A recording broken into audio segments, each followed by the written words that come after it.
morning, everybody. Ryan Yarbrough here. I'm your Regional Technology Director for South Florida, and I am joined today by Albert Vasquez, who is in our Miami market centers. And I'm very happy to be talking to you today about online lead generation.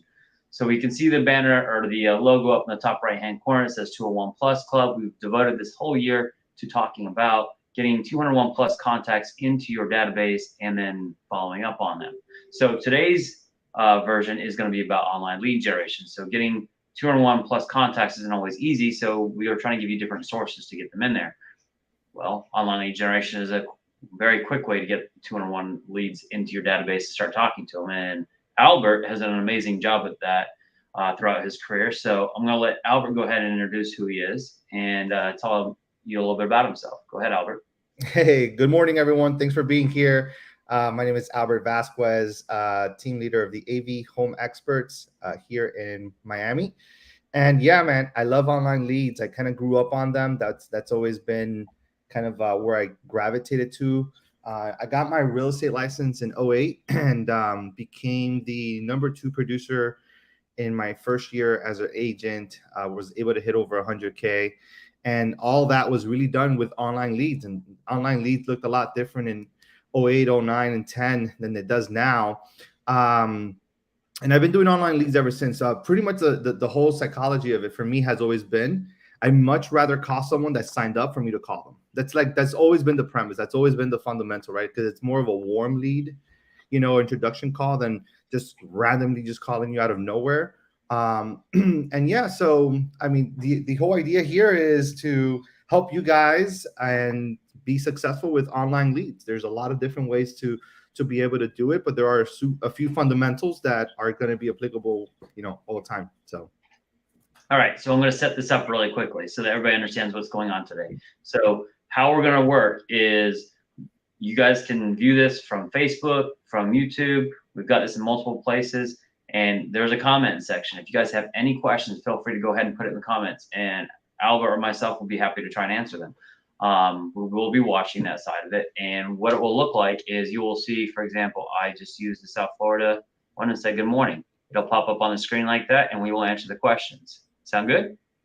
Sounds good. All right. So I'm going to interview Albert here for a little bit. And then at the end of this 30 minutes, we're going to make sure that we give you a couple of takeaways that we're hoping you will meet with in your market centers, or we actually have Brett Bishop, who is going to be doing our online version today, helping, and we'll give you a link to that later if you're doing this from home. But we want you to try and implement this stuff. So we've got people here to help you, and we will have people in the chat working to help you. So feel free to ask questions away, and we will do our best to get them answered. So I'm going to start off, Albert, by saying, how long have you been doing online leads? Oh, that's a good. So I just said it, and I don't know if so for some people, I try to put myself in the shoes as a viewer, right? Sometimes, well, okay, how long have they been doing it? How good are they at doing it? And what are their sales, right? So, I got my real estate license as a realtor in 2008. What a lot of people don't know is that I actually tried to get into the industry right out of high school. I graduated in 2000 from Barbara Goldman. If there's any alumni in here. And I failed my real estate exam in a 4-year period about 8 times. I could not pass it for the life of me. I always kept on trying, but right out of high school, I jumped into a real estate job, right, working for a broker, and then started working for title companies. Got my just did a lot of that. But my real estate license, I got it in '08, and as far as why should you listen to me about online leads? Well, we've been ranked among the top 1% of real estate teams in the U.S. Top 100 definitely for the state of Florida. I think right now we're in the top 30, and a big part of our business is online leads. And I've seen Albert on many panels in the past, and he's always done an excellent job. We had him actually on our South Florida regional panel this past year for Agent Mastermind, which is coming up again here this summer. So it should be interesting and fun to go with this new directive with 201 Plus. So online leads has been your bread and butter, right? Yeah, I mean, listen, it's not the only thing we do, right? Obviously, we got to get referrals, past clients. One of the things that what I always like to say to people, focus on the power of one. right? Because if you were able to get one online lead and you were able to convert that person, I'm not saying that you got one lead, but you got one conversion, that person is now an advocate for you. Is a fan. Obviously, you considering you're doing an amazing job to make them a fan, right? But now that's another funnel that we're now adding into. Okay, this person is sending us referrals. Also, let me give you a curveball. I mean, how many, I can tell you more than a handful of times we have had a lead not transact with us, but our follow up led to a referral. So I really do think it has to be something that you're just kind of like committed to and understand the value of it, and not fall into some of the traps mentally on how to be successful in this. But yes, online You lead has said, always been you said among the something top interesting three. there, Albert. I'm sorry to interrupt, but I don't want to go past that. You said the power of one. What does that mean to you? And the power, a lot of people are always focused on like, oh, I got 100 leads and I only got one. Like a lot of the domino effect starts with one domino falling to trigger up other things. And I think, and I believe that a lot of the mentality that it's out there, a lot of the mindset is like we look at all the other ones that didn't fall, or we looked at everything else that didn't work out, right? But it's about getting that one opportunity that opened the door for you to open up more opportunities. And that for me is the power of one. The power of one is focused on the one that like did work. How are you going to take that to the next level? And how can that impact your business? We're in a very blessed industry that one transaction for us in a lifetime of your career is way more than one. We're talking about that person's friends and family. We're talking about any other referrals, right? We're talking about a review. We're talking about so many like things that you can do just with one closed deal. Video testimonials. There's just a lot that you can do if you squeeze the juice, right? And you do it well. You make them a fan. There's a lot that you can do with one. Right.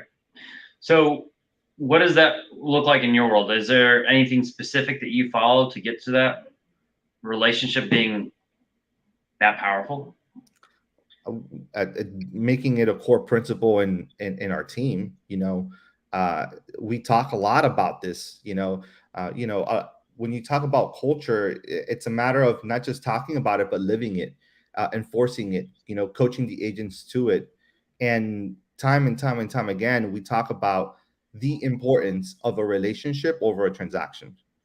And Right. it is not a fancy thing to put up. It's we're gonna fight to make sure that the relationship is more important than whatever we're going to get in one transaction. A lot of times we're too money focused that we look at one person and as a money sign. And in reality, the relationship is really where we're going to have the most fulfillment and where we're going to find the most amount of success in a relationship. And like the agents obviously on the team have to care about that. And let me tell you, like, I mean, the agents on our team, they do an excellent job on that. How does that look like? Client events, following up with them, sending them gifts. Okay, but that's after they become a client. How does it look like before they become a client? Listening. You're on a call and you find out what's really important to them and you bring it up and you keep on following up. It's different when you follow up. For those of you like, oh yeah, that's stuff that I already do. Maybe that's stuff you already do, but you're just doing it a lot with your referral clients, right? Or your SOIs, right? When you're doing it to a whole different stranger that just has nothing to go off of it, you really have to like put yourself as the underdog. Like they have more reason not to believe you. So definitely go above and beyond to win their trust so that it's earned. Right. So here's the thing. When once you've got them, it's that stuff is the follow-up stuff. It's not easy. I'm not gonna say it's easy, and it's great. But how do we get to that point first? So online leads, we're gonna do what? Facebook ads? We're gonna do Google pay-per-click? Or what are those things that we can do so that we can get them into our database and then be able to do that stuff to follow up? All right. And if anybody wants to drop in chats or comments on this, I would really love to just debunk a lot of stuff, right? Let me tell you, a lot of people talk about online leads and Facebook and all these type of things not being great. Facebook was easily within our number one or two for a while because we just got, I mean, they were cheap, they were good. Facebook has this feature where, like, I mean, more consumers, there's more chances of you getting accurate data from Facebook leads because the Facebook ad form automatically populates their information. Uh, Hmm.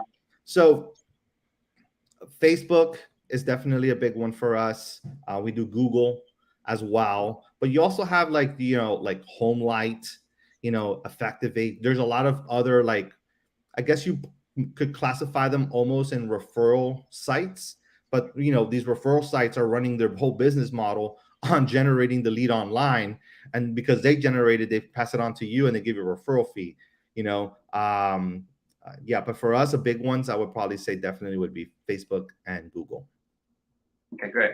And do you have any strategies that you typically use when you're doing these type of leads Yeah. to get more leads? I mean, I've heard some people ask, like, should I use my own questionnaire or should I use a Google lead form? And I've even seen some classes where people teaching towards the fact that if you just put your own form in there and they're forced to fill it out themselves, then the leads are going to be more ready to buy or more real.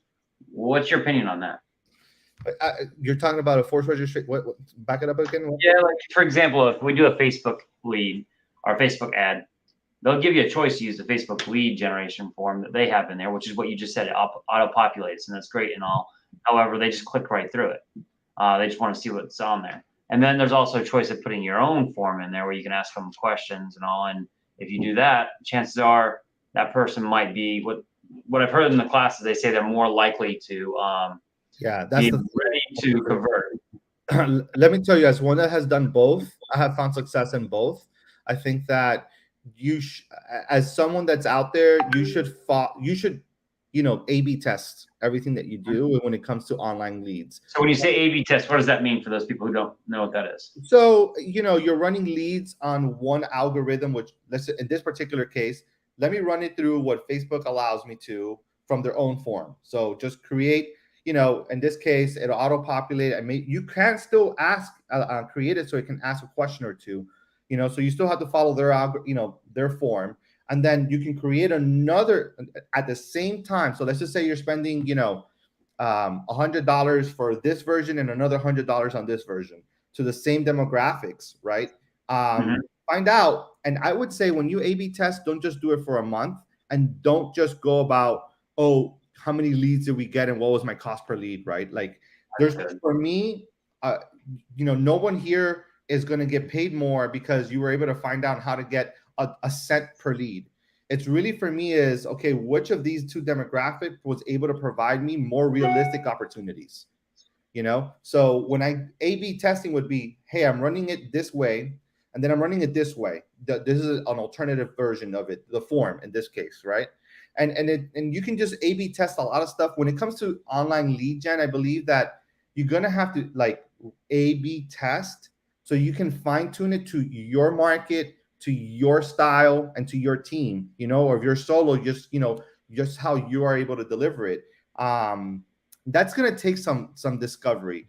And I think that part of the thing that always excited me about online leads is, like, I know that if you're able to fine tune it, the reward is big, and that journey never scared me. And it was just exciting for me. It's a journey, so if you're going to jump on this, definitely, you got to be excited about being that problem solver, Right. right? We're solving problems for our clients when we get them, but can we solve a problem to kind of create some of these opportunities, which is, there's a lot of resources out there for Yeah. this kind of stuff. There's more YouTube channels. There's plenty of stuff out there. But as somebody who actually is running these ads and somebody who is having success with them, do you have like a formula that you put together as far as how an ad should look or what you're saying, anything like that? At our point right now, as someone that I used to have a coach that was a Facebook coach who who's doing really well right now. I used to create my own ads, and right now that's not necessarily my highest and most effective time use of time. So we have, like, different marketing agencies creating our ads for us. But you can look into one that I would, there's a lot of different ones. Walden Garden, if you've never heard of that one, it's pretty new and good as far as you want to focus us on Facebook leads. They connect with your MLS, and then you can just pay them a few bucks. Like, and it's pretty affordable, I believe, as far as from all the other stuff that's out there. You can also just watch a lot of YouTube videos and try to do it yourself. There's a lot of vendors out there that would that do it. I am no longer right now with, like, oh, this one and this, because what I have found out that is I can spend hours on that, and I would think logistically I would think this one works. And then we usually, when we run a test, I like to see it, how does it perform after 3-4 months, give or take, and I'm not only just looking who clicked the most, right? But who's providing me, like, so the way that we do this is on when we look at the data, we're trying to look at, okay, in the 60-90 day period, which source provided me the most amount of what we call hot opportunities. Even warm opportunities I'd be okay with, right? So hot is anything with 3 months or less. Warm is anything 6 months or less. Nice. All right. So one of the things that I've learned is there is somewhat of a formula for, especially when we're doing it through command, and everybody can do it a little bit different. But one thing I've found is people tend to do well when they are given direction. So when we're creating that Facebook ad, at the very bottom where it says description, you already have a description near the top of it, is telling about what that property is. Using emojis at the top portion of your ad is very, very important. But at the very bottom of the ad, it goes really close to where that button is that says learn more. First of all, leave learn more there.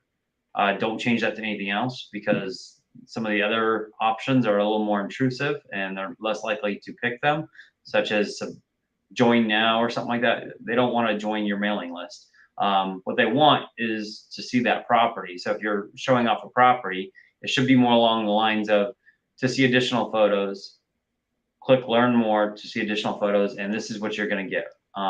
So tell them what to do and what they get for doing it. Just keep it simple. The ads that I do see that we're running, it's pretty much that emoji centric on the top with the catchphrase that's eye catching, because usually the ad on Facebook, that's what they're drawn to. Have a compelling image, have the best photo that's going to be an attention grabber, and definitely the call to action is usually going to be like get more or schedule a showing. It depends, this, you could A/B test these type of stuff, right? The wording on your call to action would determine the type of buyer that you want to get, right? Like schedule a showing is obviously more aggressive, Yeah. You can also run ads if you're going to do them manually. Click to call has been, a phenomenon, right? Like, this is like you're paying, and then when they see the ad on Facebook, they click the button and it rings your phone number. So there's click to call options as well. There's a lot. All that stuff is stuff that you can A/B test, right? The whole idea of online lead is present an opportunity to people that may not know you, get them to react by registering or calling, and then you being professional, compassionate, I would probably even say, right? When you follow up, a lot of times, I want to share this real quick, right?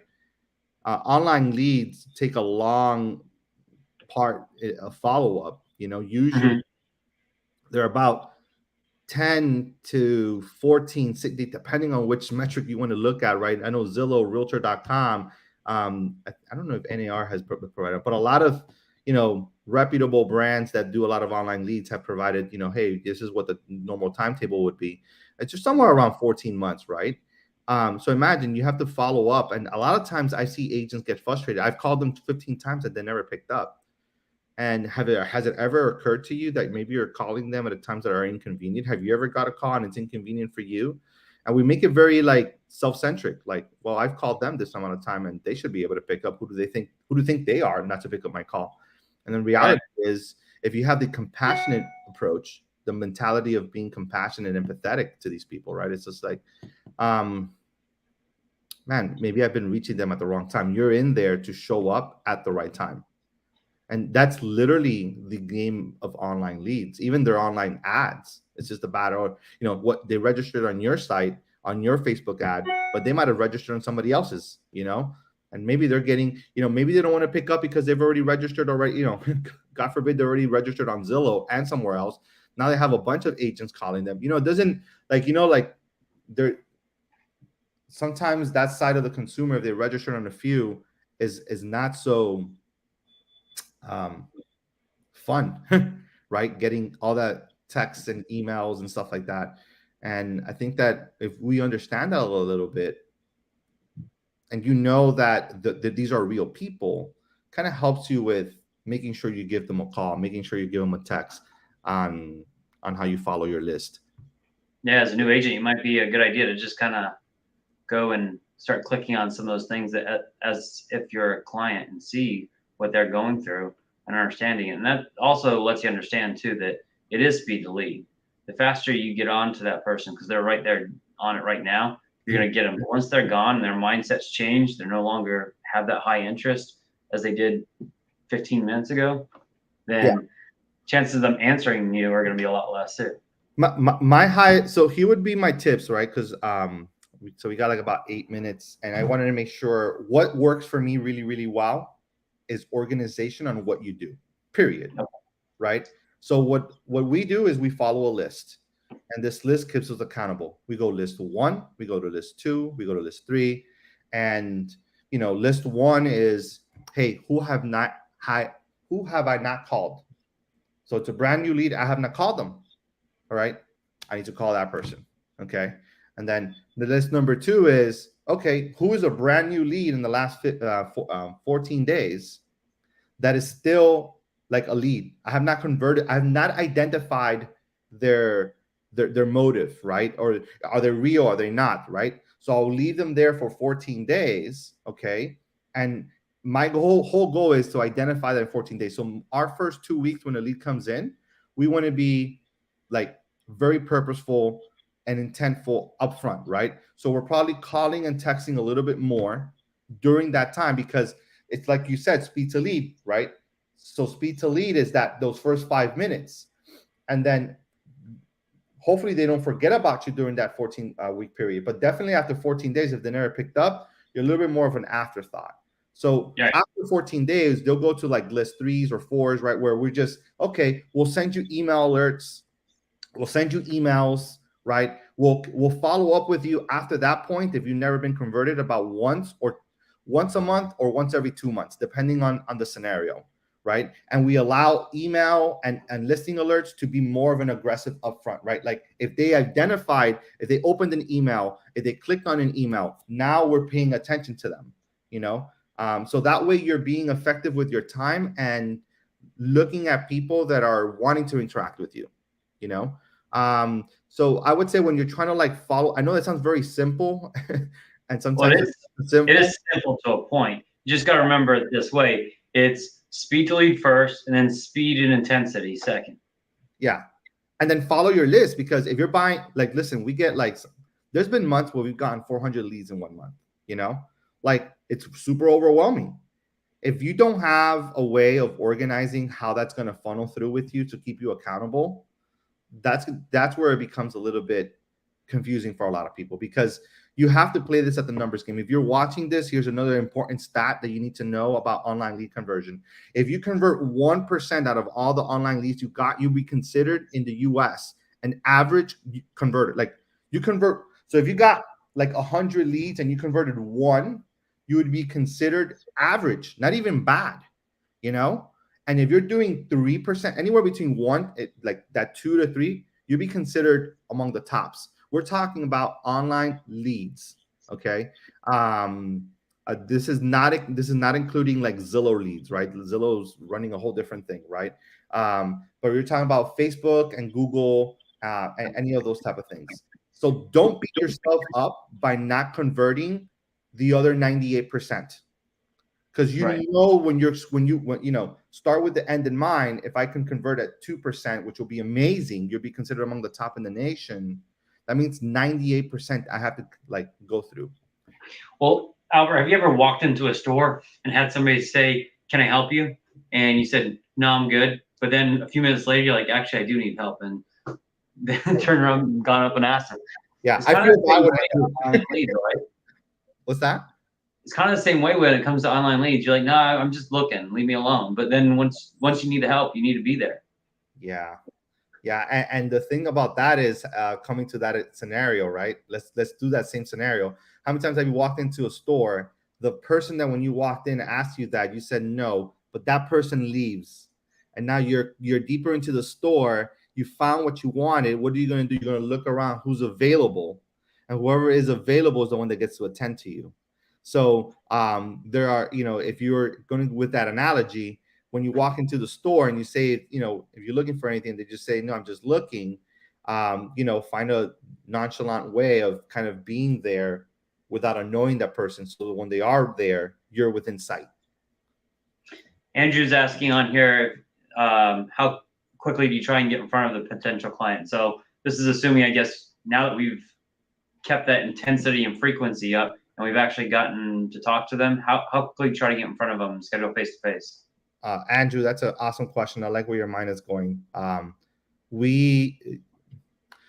like to advocate that we should get in front of more people. So it's a Mets game. So down here we're going to go MREA, right? I want to be able to get as many of the online leads into my Mets database, and I don't care if they're qualified or not qualified. I want to get them to be able to have them as Met. Albert, why don't you want to get them, if they're qualified or not qualified? Because now I'm creating someone that's an advocate, right? Because we're going to do a consultation with them, right? We're going to show them how we'd be able to help them. And there has been many times, I'm not talking about theory. I can tell you this has happened to us many times where we will meet someone, or there have been scenarios that we haven't met with someone. We just literally just talked on the phone, and our value that we're providing to them and guidance, they've appreciated to the point where they would refer us business. And when you really focus that the bottom line should be adding more people to your Met database, it can switch that mentality. Because I know sometimes, listen, this is coachable, right?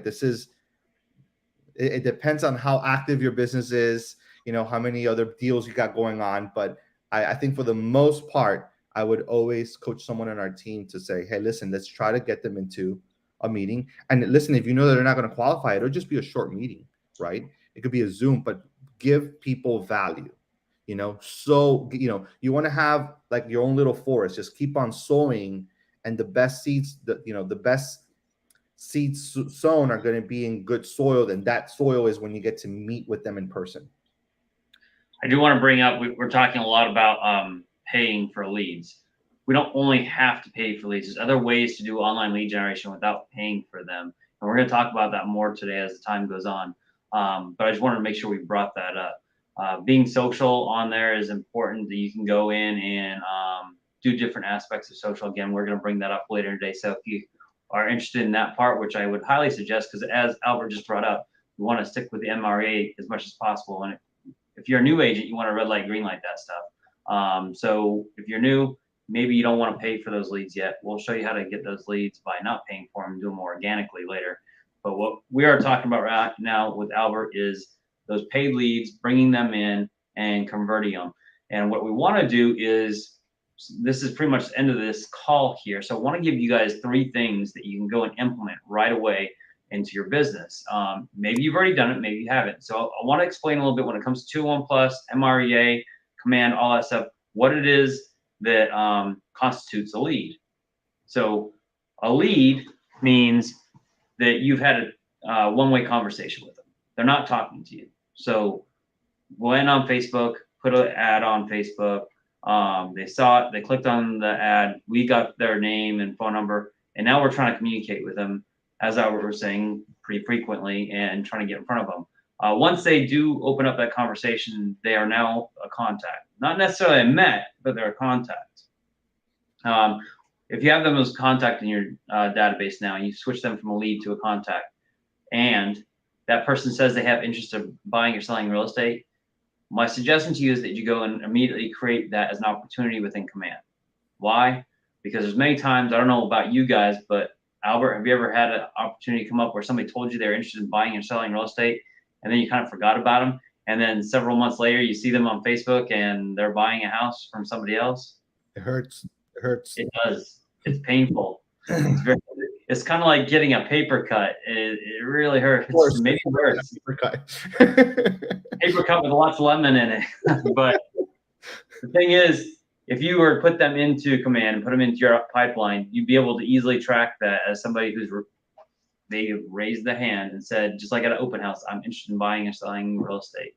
Whenever they click that lead, they are just like somebody at an open house. So you got to follow up with them. And the one way to do that is keep them in that pipeline and follow them, try and convert them, turn it into a game. So my suggestion to you is to meet with your MCTTs. You guys should have sessions on it. Your market center tech trainers have prepared so that you guys can meet with them. And I have one MCT in particular, and I'm going to bring him up here real quick. This is Brett Bishop, who's an amazing MCTT, and he is going to help some of you guys who maybe don't have an MCTT that's there today. We're going to try something a little bit different where he's going to have a Zoom link available for you to jump on with him, and he'll be able to help you through that. So watch for the chat. He'll get that open for you. And what you're going to do in there is, again, you're going to go into Command. You're going to look at your contacts. I want you to look at the contacts you have and decide, are they a lead or are they a contact? A lead is one-way conversation. A contact is two-way conversation. Then what you're going to do is you're also going to look at any of your online leads, see where you're at with that, get them on smart plans, okay? Make sure you're following up with them. One of the things that we talked about with Albert here was intensity and frequency of your communication with them. That's going to get you to convert them at a higher rate. Would you agree, Albert? 100%, 100%. I would probably say, you know, there's a lot of stuff that we hear, and I'll probably close it off with this, right? There's a lot of stuff that you should consider, right? You have the speed to lead, right? That's super important. Yes, it's not the end all be all. It's an important thing. I would say the most important thing is to have a system in place that keeps you accountable. The reality is, if you have one lead and it's interested in this property, you're buying hundreds of them now. You're going to have a lot of these things, right? If you don't have a system to keep you in place, that becomes very overwhelming. And we have to be able to use like the tech that's available to be able to put you in positions that you're following up with who you should follow up, and you do it on a base of priority, right? So our priority list is, number one, I have not called you. Number two, I'm going to continue calling you because you're in the first 14 days. We're doing this once every other day, right? Then number three, I'm calling everybody who is active on my site or my listing alerts. That's my third list, okay? I'm going into those people because they were just recently on my site. If they were on my site and I have not called you, that's list number three. List number four is pretty much I'm now going through my what I call it scheduled routine. So imagine you have someone that you spoke with months ago, and they're active. They want to, you know, look at property. They seem active. They classified as a hot. They have not come back on the site. Hot buyers, right? You should follow them minimum once a week.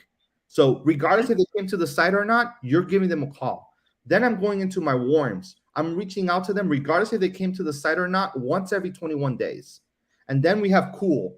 Cool means you're interested, you want to buy or sell, but you're more than 9 months out, right? We're following up with those people once every 45 days, give or take, you know? And then you have to have a system that can say, hey, this is now the 46th day. Now it shows up on this list. That type of process is really, because remember, you're playing online leads at scale, right? Mm-hmm. I have not met someone that said, Albert, I bought 100 leads and I made it. Because a lot of times we, you know, like when I talk to agents, it's like, I already went through 300 leads, you know, and it's kind of like, woo, like, you know what I mean? Like this, like that's a lot. And online leads, if you're doing them from Google, Facebook, and all these things, it's at scale.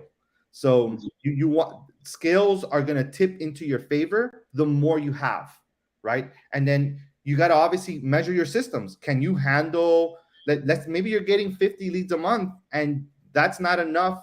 I mean, that's enough where you can't manage your speed to lead anymore. Now your first call is 2 days later because you're just so overwhelmed. Well, maybe you need to have less leads, right? Or maybe you need to hire, maybe you need to find leverage in some way or another. Well, I'm going to give you a leverage right now. Here's some leverage, okay? He just told you one other thing, and I didn't plan for him to say that, which is the last portion that I want you to look at is your smart plans. Smart plans will give you that leverage and help you follow up with these people. So a lead comes in, you're going to identify them as a lead because the fact, again, one-way communication. So how do you get them into two-way communication? Again, that's a smart plan. Throw them on a smart plan. We've got tons of smart plans in the smart plan library.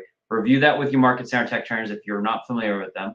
They'll show you how to get them on smart plans. Smart plans are great because they're going to automate a lot of this process for you. They will tell you when to call them. They'll tell you when to text them. They'll tell you how to email. They'll do all the emailing for you. So get them on a smart plan. Work with your market center tech trainers on looking at some of the smart plans and finding the right ones.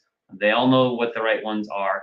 There's plenty of them in there. There's like 10 days of pain. There's a huge Facebook follow-up plan. There's tons of them in there. So look at them and then work with your market center tech trainers on getting your pipeline put together and also your contacts. So there's 3 things for you to look at today.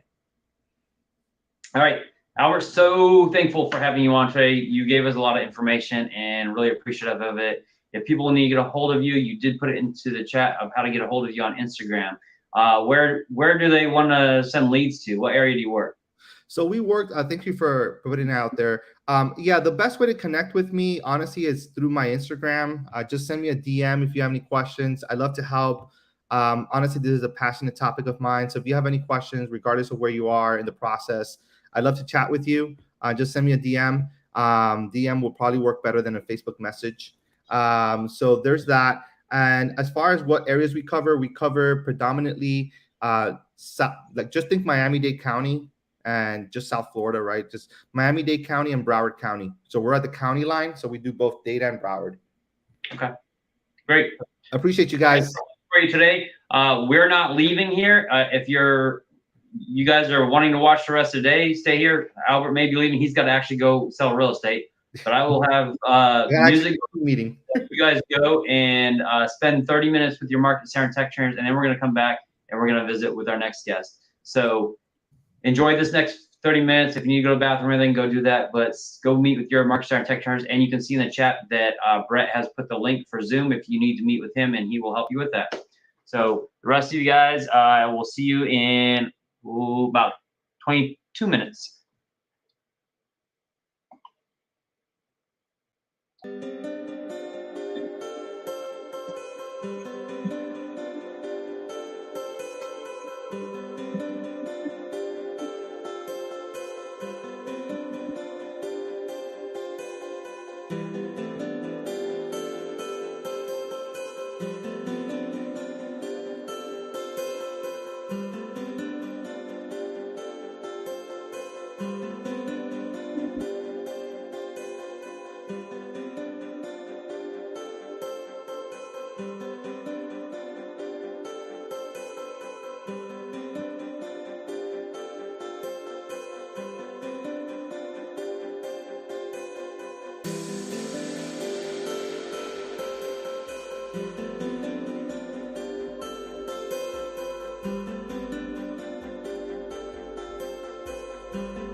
Good morning. Buenos Hey, dias. everybody. Got a How's it fantastic going? looking crew here. Oof. All right. So I think we're going to just jump right in, right? You guys want to take some introductions? Chris, why don't you lead us off? Hey, everybody. I'm Chris Igo. I am based down here in Southeast Palm Beach County. I am a husband, a father, a real estate professional, and I create a lot of content on YouTube, which drives about 90% of my business. Awesome. Justin, how about you? Hey guys, also a realtor. We're all in the same office, so we all service the same area. But call me these two idiots. Don't worry about them.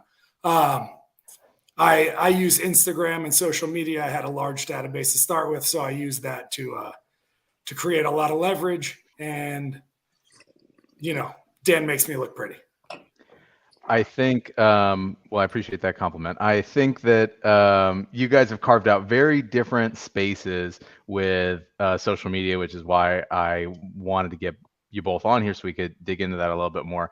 Chris, you've really digged into this, what I would call a market expert position, right? Or substantially all of your content has moved away from more lifestyle and into more what's happening in the market at the moment. Leveraging your financial background. So tell us a little bit more about, your strategy there.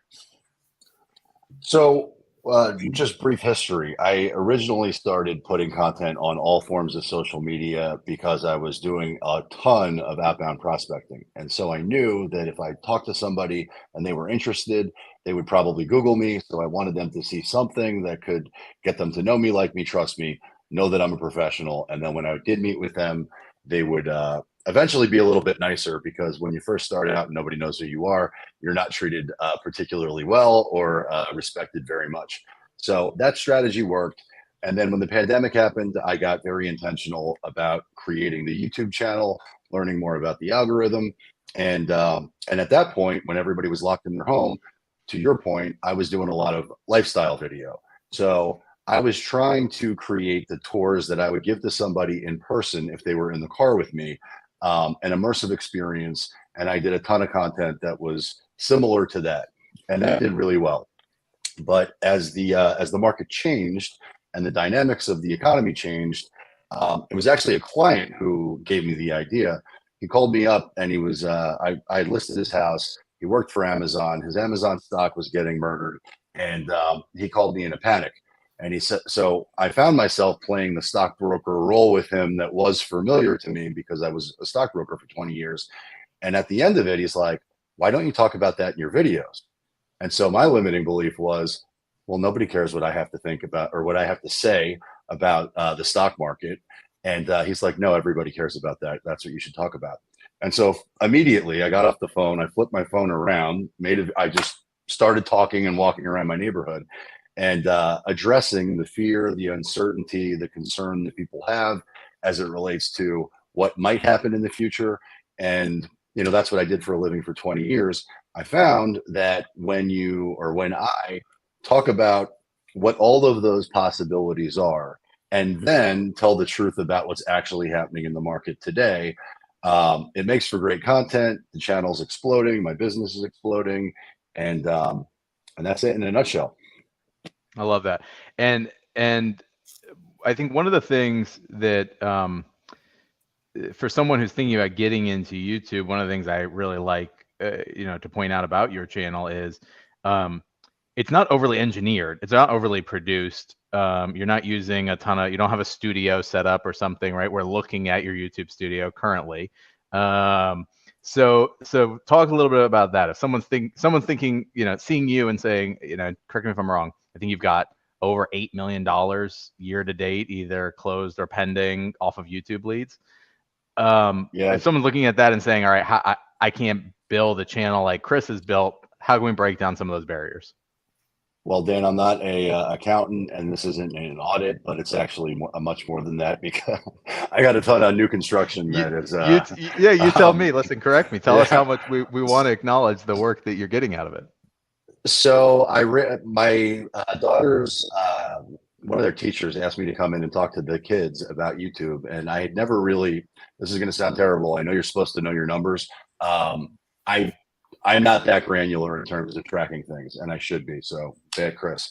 But I finally went back and actually looked at the last year and a half to see how much commission I generated from YouTube directly, and that number was somewhere around 1.7. And I was like, "Holy wow!" That 1.7 million of GCI from YouTube leads over the past 18 months ish. Yes. Yep. Wow. And so now, full disclosure, that didn't all go to me. I do have I do have teammates, and so that was split different ways and whatever. But when I did the numbers, I said, "Why am I doing that?" And so I started doing it myself. But to speak to how easy it is to start on YouTube, because I knew about YouTube at least 2 years before I actually started doing YouTube content, and I saw that other people were having success with it, so I knew that it worked. And I knew eventually I would figure it out. So I did all the things I think a lot of people do. I started doing it myself. I got fluent in editing. I got fluent in being able to communicate what I want to an editor. I, at different points, had highly edited videos, had an editing team. And what I found is that they're too slow. So the audience does not really care about the flashiness of the video. What they care about is the messaging and the value that you bring. So I could be in my spare room talking about whatever it is I'm talking about, walking around. It doesn't have to be highly edited. In fact, the less edited I think it is, or the less edited it is, the better. Just be authentic, be yourself, tell the truth, and start immediately. Because if you were to, I think I'm up to almost 900 videos that are on my channel. If you go back to the first ones, I can barely watch them. They're cringeworthy. They're terrible. Eventually, you find your way. You get comfortable, and it becomes very easy to do. So now there's zero prep time in terms of when I'm going to do a video. I get an idea. I turn the camera on. I start recording, and it's simple. So I can put out 2 or 3 content pieces a day if I want to. But my I think last month I'm about a video a day is what it averages out to. But what I learned is I wanted to get very granular because I think I started with the mentality of showcasing the products that I was selling. And so at that time, this is before the market exploded, typically my price point was somewhere around 500,000. So I would be showing $500,000 properties, $500,000 neighborhoods, and there's certainly nothing wrong with that. But it only took me a short amount of time to figure out I'm getting $500,000 buyers. Well, that's great, but I don't really want to work with $500,000 buyers if I can work with $1 million buyers or higher. So, what can I provide to that audience? I got very, very specific on creating content specifically for the avatar that I want to, when I say avatar, I just mean the client that I want to call me. I'm going to create content speaking the language and showcasing the things that they are most interested in. So, what do people who have a high net worth, what are the things that get them going? Well, the stock market is one. So, I can talk about that. The economic conditions, well, I can talk about that. The housing market, what's happening right now versus what are people saying on YouTube? And there's a ton of creators that are out there talking all kinds of nonsense for years about it's the end of the world, the housing market is going to crash immediately, and your house is going to be worth nothing tomorrow. Well, that's not true. And that's not what's happening in our market. The market conditions have changed. Obviously, I address them truthfully and honestly and in real time, but there are 22 metros in Florida. I cover all 22 metros. So I've built now a referral base in all 22 metros. So YouTube becomes the gift that keeps on giving. And I would implore anybody, just start immediately, just start. Yeah, I think that's great. I think watching your evolution, you can see how that's improved, but getting started is always the key. All right, Justin, let's dive into your social media. You use social media in a very different way than Chris Igo does. So tell us, what's your main platform? What's your main approach when using social media? Yeah, sorry, Dan. I gotta go. I gotta start my YouTube channel. I'll be back immediately. Yeah. Chris, that was awesome. That was Thank you. Seriously good content. And honestly, I'll probably start working on my YouTube a lot more today. Well, call me anytime. I got your back. I'm happy to help you or anybody else. If you've got questions or you want to get started, shoot me a text, an email, whatever, and I'll be happy to get you started. I can vouch Chris is a good guy. He will help you. So in terms of my social media, I had a big database already, whereas Chris is looking for new clients. I was kind of looking to create a moat around my current clients or the people that already knew, like, and trusted me.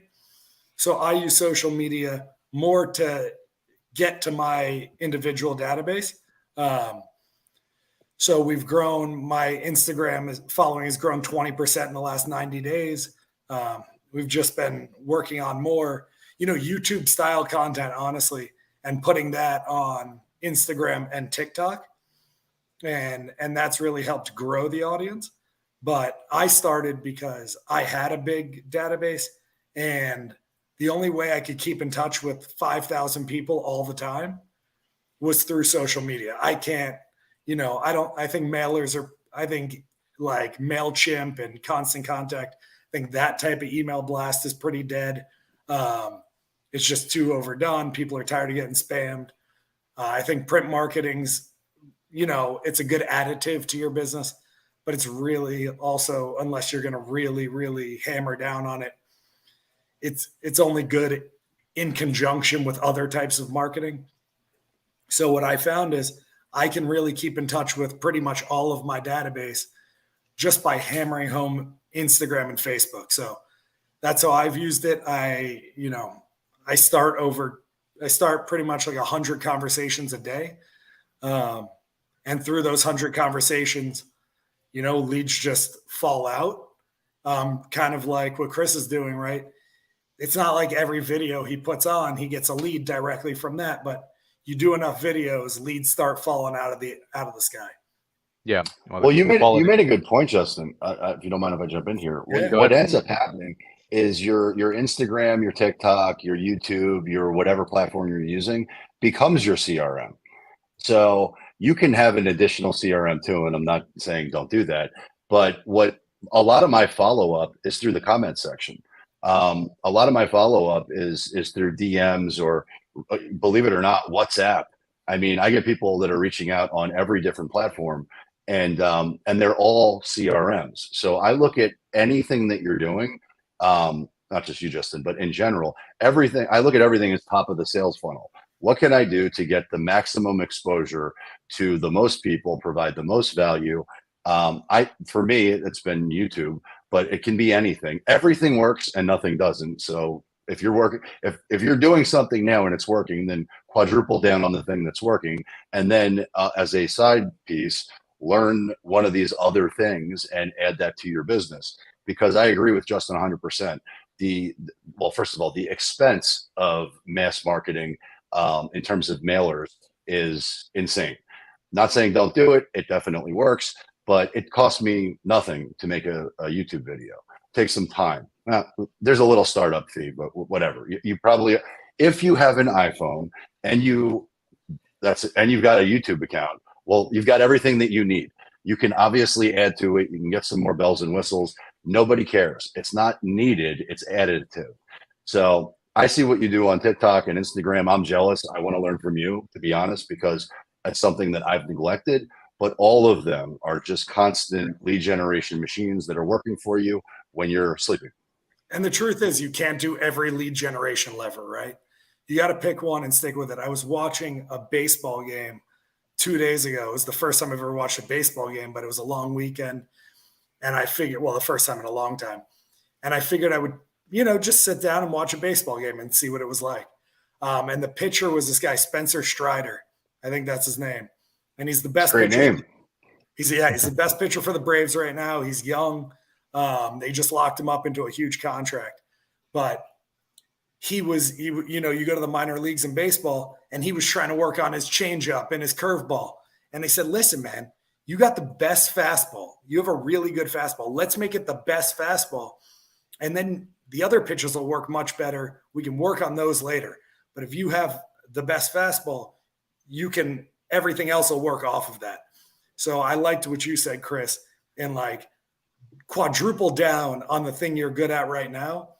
And then once you feel like you've pretty much juiced the 80% out of that, then you can move to a new lever. But I really like that.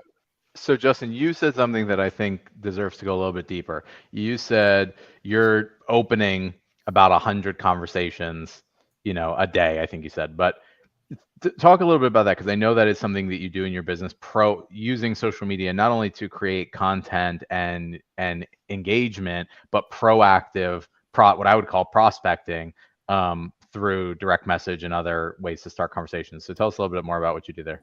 Yeah. So, and Chris, I would like to talk to you if this is possible on YouTube. But Sure. Right, everyone has an account. Everyone who interacts on Instagram has an account on Instagram. So what I really like to do is interact with other people on Instagram to make sure I'm going in, direct messaging them, just normal things. Do not be salesy, right? If you jump into someone's DM and say, hey, do you want to buy a house from me? That's like going to a bank you've never been to and saying, hey, can I have $40? Well, you didn't put any deposits into that bank. So what I'm going around doing all day is I'm putting $40 deposits in all different places on Instagram, TikTok, Facebook, dropping comments on their posts, dropping likes and comments on their stories. So I'm in their DMs, and that opens up conversations, especially the comments on the stories. I make sure that they're questions, right? Oh, what's your dog's name? Oh, it's your kid's birthday. What's your kid's name? What is where's your favorite park in town? My nephew's coming to town. I'm looking for some fun things to do. The more conversations you open, the more engagement you have. And that's been really big for me. And that's been those deposits in the bank that have really helped my business grow. Something I talk about a lot is, no one has ever posted on YouTube, Instagram, Facebook, and hope they got 0 likes or comments. Nobody. No one's ever been like, I'm going to put this out there.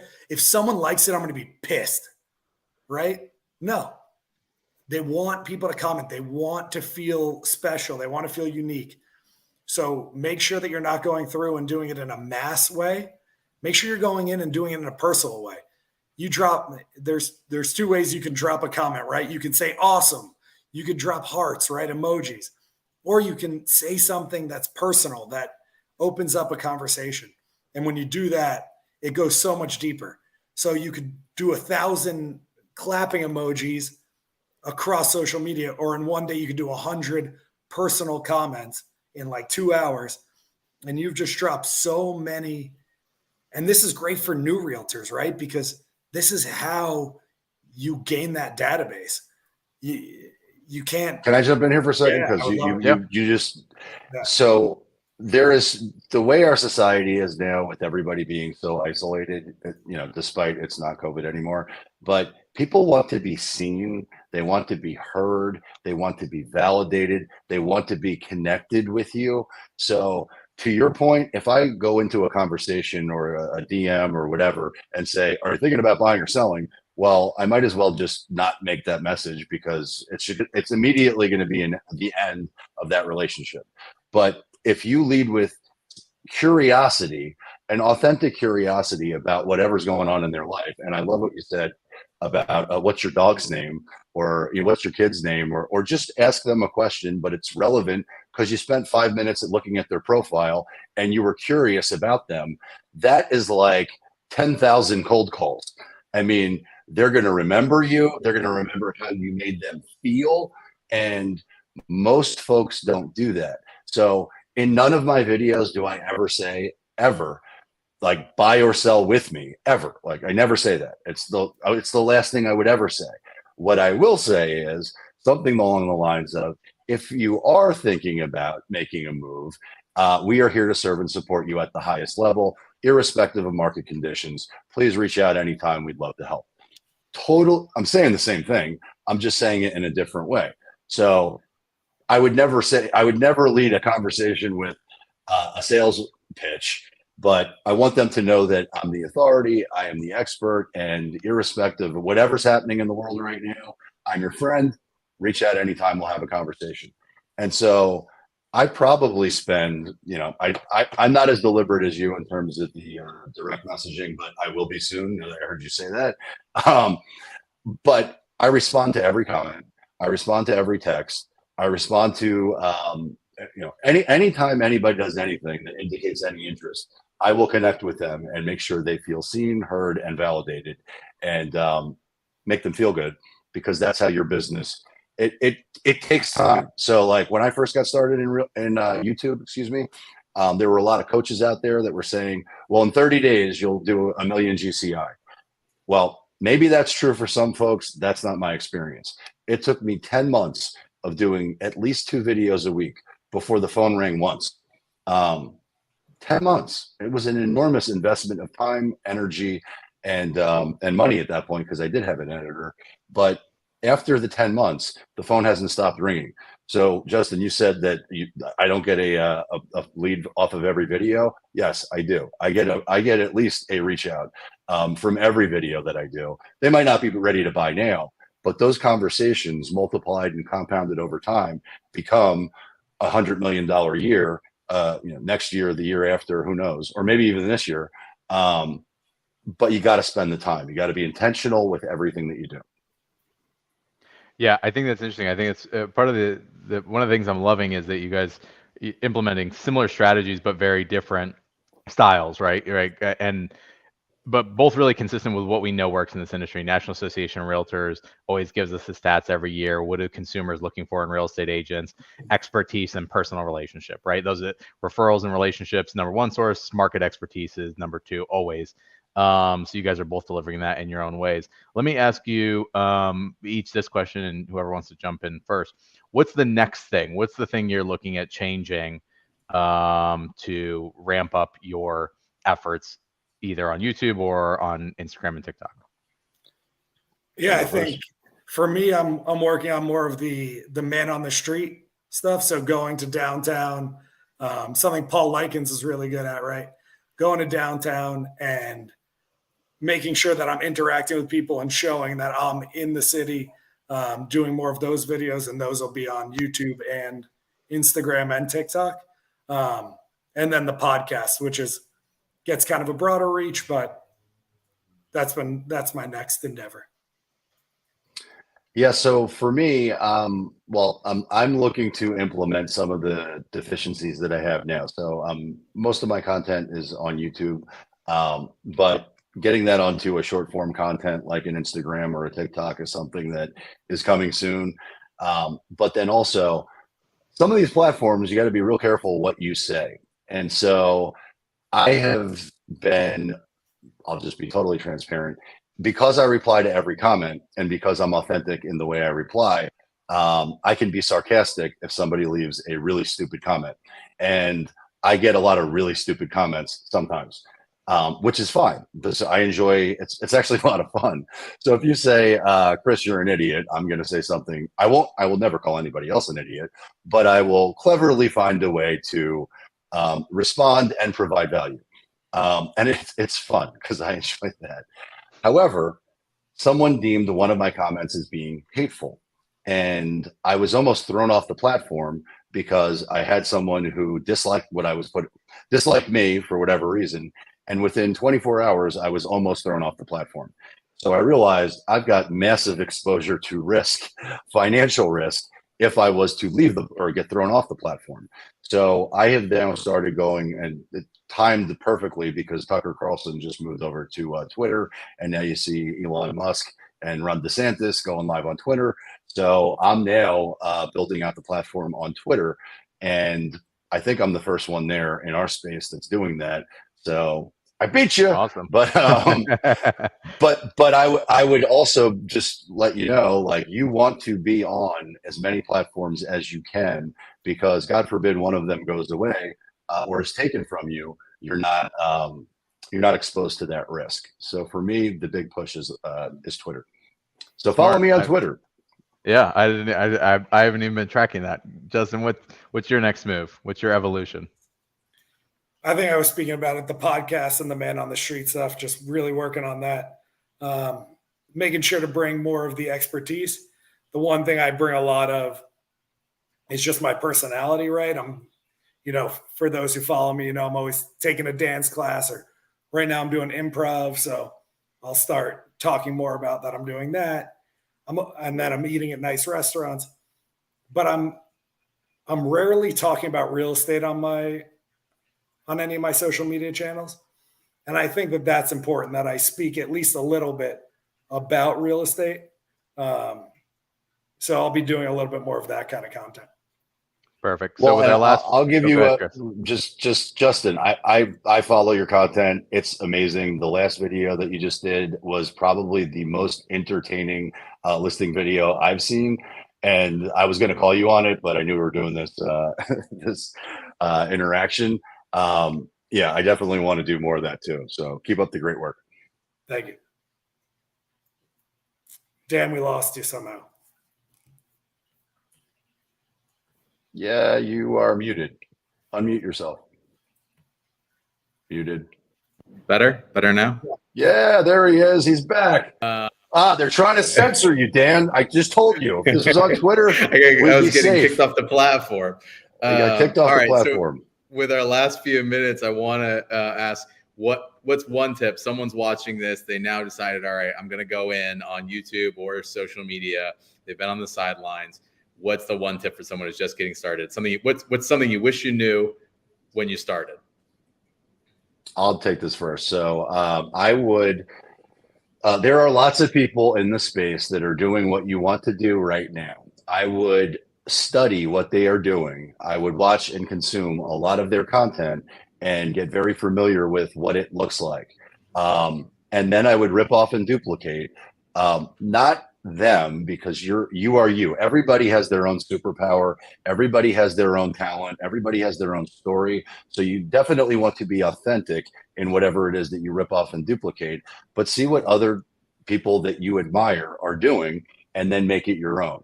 So my best tip would be make sure that the content that you're creating is specifically for the avatar that you want to connect with. So follow the best, tailor the message to your specific audience, and get started immediately. Love that. Justin, So go the ahead. first thing I would do is I'd follow at Himmel Sells Homes on Instagram. That's a personal thing that I would just do. But no, if I could go back, the biggest two lessons I've learned, number one is my really bad video is better than your non-existent video is one of the best things I ever heard. Done is better than perfect. Exactly. Stop being a perfectionist. There's a lot more behind that, but we'll skip over it. But don't be a perfectionist. You're never going to get it right. You're just avoiding, procrastinating, doing what you should be doing. Just go put it out there. No one's, you listen to Tim Ferriss or Call Her Daddy or any of these big podcasts, and they all say the same thing. It's never done being edited. They just put it out there finally. So just get your content out there. And then the last one I would say is be interested in other people instead of being so focused on being interesting. So go out there and interact with other people instead of being so highly focused on yourself and that self-centered point of view. Realize that you're part of a larger ecosystem. And if you connect with enough people, what does Ziegler say? If you can help enough people get what they want, you can get whatever you want. It's something like that. I botched it, but help other people get what they want. You'll get whatever you want in life. And put out content, help people. It's an easy game. Awesome. Great tips. Well, thank you guys. Ryan, I think this is the part where we turn the show back over to you. Yeah, before you guys take off, one thing I wanted to ask is you guys are getting all these leads that are coming in organically from what you're doing. So are you guys putting them into your CRM?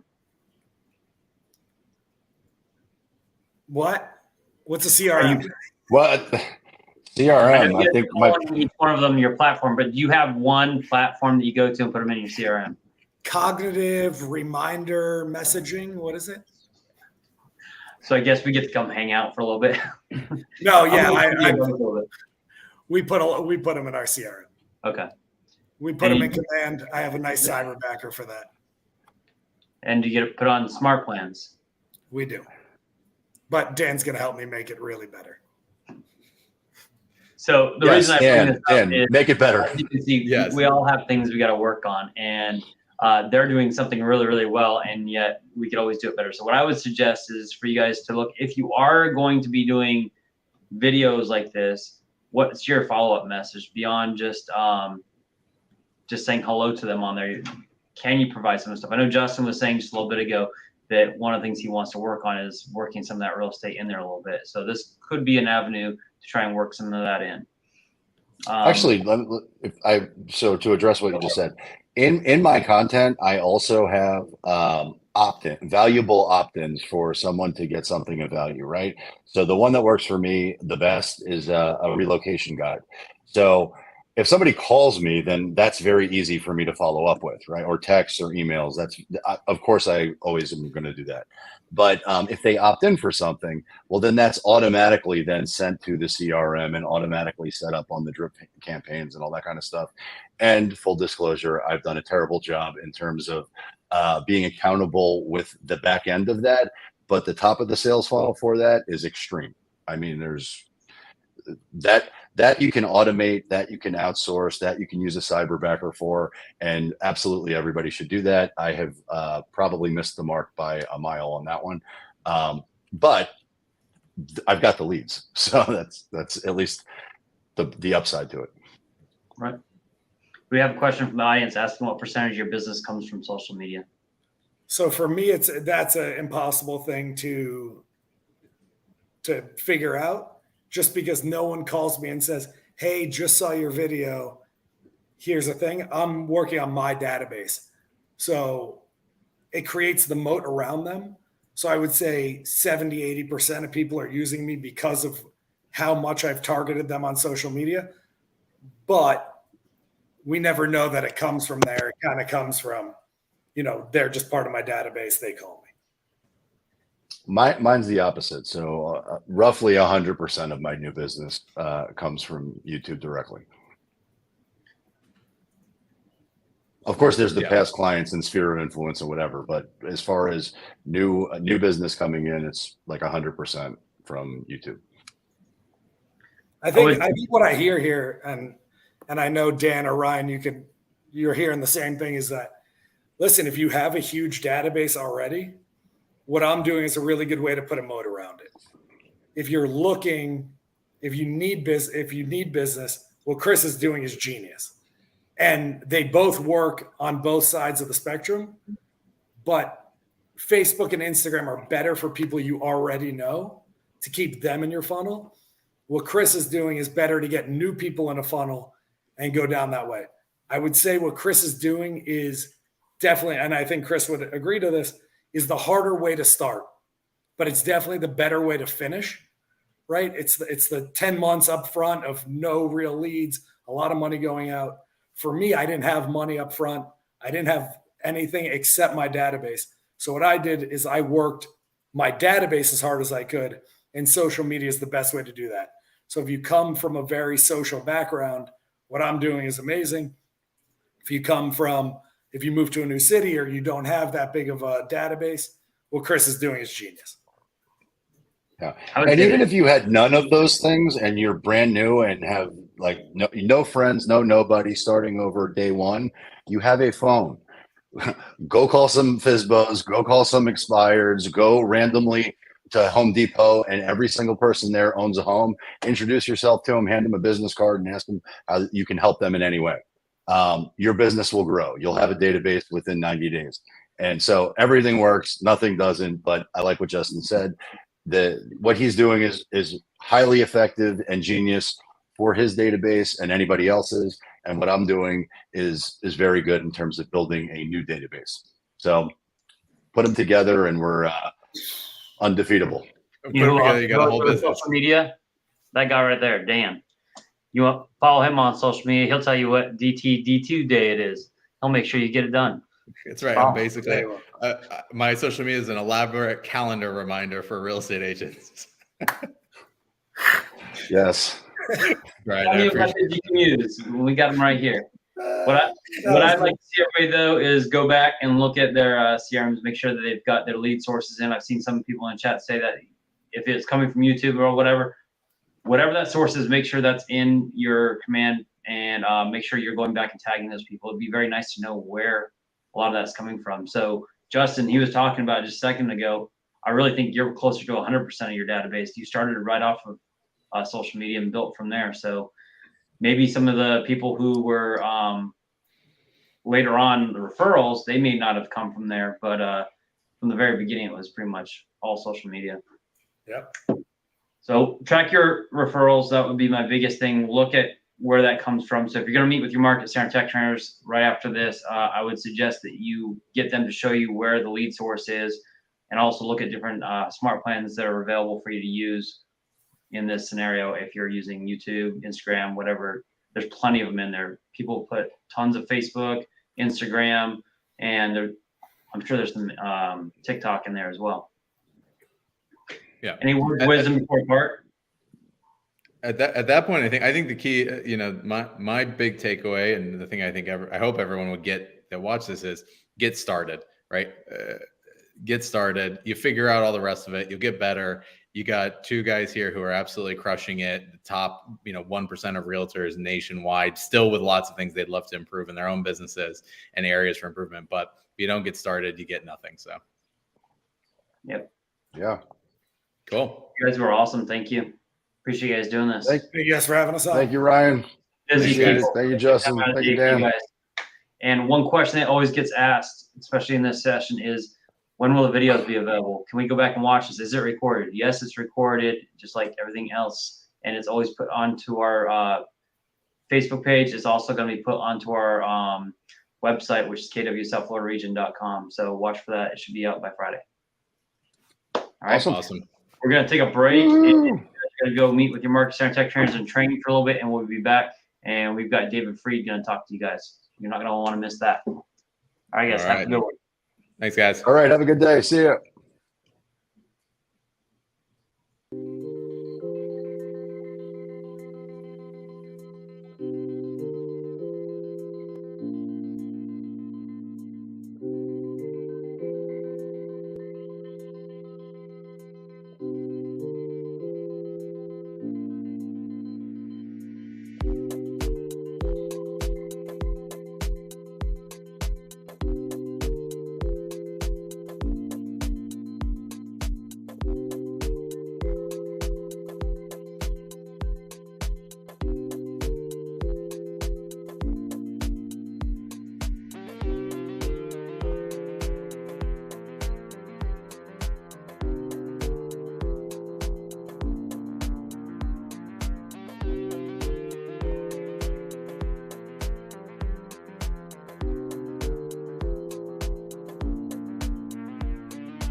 Good morning, everybody. Last time I could probably say good morning today. It is 11 o'clock and we've got Take Command, and I am here with David Freed, who is coming to us from Miami. David, you want to tell everybody a little bit about who you are and why you're here to talk to us today?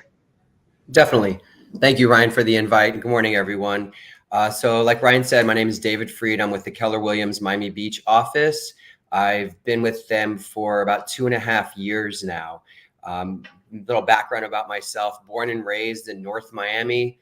After graduating from Florida State, I worked at Macy's. Exactly. I worked at Macy's down here, Aventura Mall, and you name it, from Palm Beach down to Dadeland, South Miami. And Macy's brought me up to New York.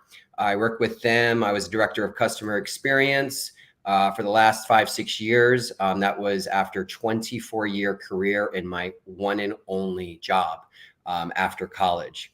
The reason I'm mentioning all that is because I think it set me up for my success today and who I am as a real estate agent in South Florida, which I'll get into in a little bit. But actually, let me back up. So speaking of a little bit about my success, my very first year, which was just 2.5 years ago, I did 8 million in volume and 22 transactions. Last year, I did 23 million and 31 transactions. So obviously my average volume went up significantly as well. So that's what I'm here to talk about, and which is online lead conversion. First want to talk about my Google, or I should say creating a Google business profile, and how you can use that free of cost, or putting a little bit of money investment behind it to generate online leads, and obviously converting them to long-term relationships. Great. So David's got a presentation he's going to go through. He's presented this at his Miami Beach Market Center, and it's gone over really well from what I've heard there. So we're all in for a treat to get to see this. And what I'm going to ask you guys to do is, you have a comment section, whether you're on Facebook or you're on YouTube viewing this. I'm going to ask that you guys put your ahas into the chat as he's going through. And then when we get near the end of it, we'll bring some of those ahas up on screen and discuss some of those and come up with a plan of things to implement. So I'm going to hand this over to David and give him his presentation. Great, thank you. And then Ryan, you're going to be clicking in, right? I'm not doing anything here, right? Other than talking. Absolutely, I'll take care of it for you. Okay, perfect. Okay, so as I just mentioned, the next 20-30 minutes, we'll be talking about setting up your Google business profile page. If you already have one, that's obviously fine, because I have some tips and tricks, at least some things that I've learned over the last couple of years, from the infancy stage to where I am at today. And then that kind of connects to generating online leads into clients and long-term relationships. So I don't know how we survived before, because I think I probably went into a Google search probably a dozen times yesterday, whether I was with a friend talking about something and we needed to know some information, or any time which I just look for a local cleaning service. Thank you, Catherine. Look for a local cleaning service recently, and obviously I do Google. So what this stat is saying, that 84% of Google searches are discovery versus direct, 16% being direct. So less than 16%, in my case, probably less than 2%, they're going to go on and actually search for David Freed, Miami Realtor. But what 84% or even more do, they're going to search for Miami Realtor. And when you do that, what will come up is maybe me and other realtors in that area. And that's where what we're going to be talking about, is how do you get you up higher in the ranking. So the checklist before creating your account. There's a lot more to this, but I'm going to talk about the basics here. So first, what is your business name? It needs to be simple, easy to understand, and obviously speaks to your business, real estate. Consistent across all other platforms is the branding power, right? Very consistent and easy to remember, whether it's Facebook, Instagram, your Google business page, other platforms that are using. And ensure your business name is available and it's not duplicated. 2 is, do you have professional pictures? That is extremely important. Obviously, profile picture of yourself. Who is this person that I may be giving a call to trust them in my #1 investment, right? Selling or buying real estate. And a minimum of 3 business related pictures. That's just to get started. But further on in the presentation, I'll talk about how do we continue to improve that. And then, what is your business address? Many of us use our Keller Williams Market Center office. I specifically use my home address.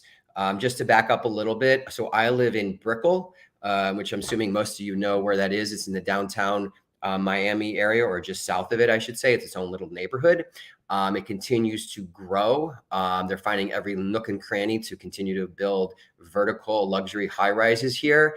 And I am busy as beep in this specific area. So by me adding my specific address, which is in Brickell, it has certainly helped me to even the point where people have gone into the lobby and asking the lobby attendant where the Keller Williams office is. And I've gotten business that way alone as well.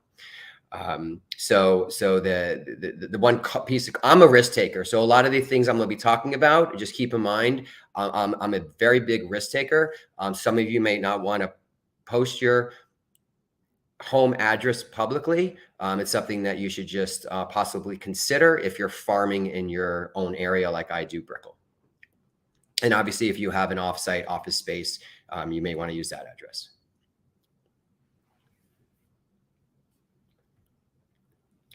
Okay, so next we're going to go into setting up your business account. And then I'm assuming that the last 30 minutes of this is what you guys are going to be doing.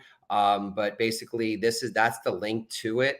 You can just sign into your computer and you go, like everyone has a Google signed into Google Maps. And on the left side, there's a hamburger menu that you could actually. There's 2 ways of doing it. One is you just literally type in your address, and you can go right here with this screenshot shows here. It says claim this business.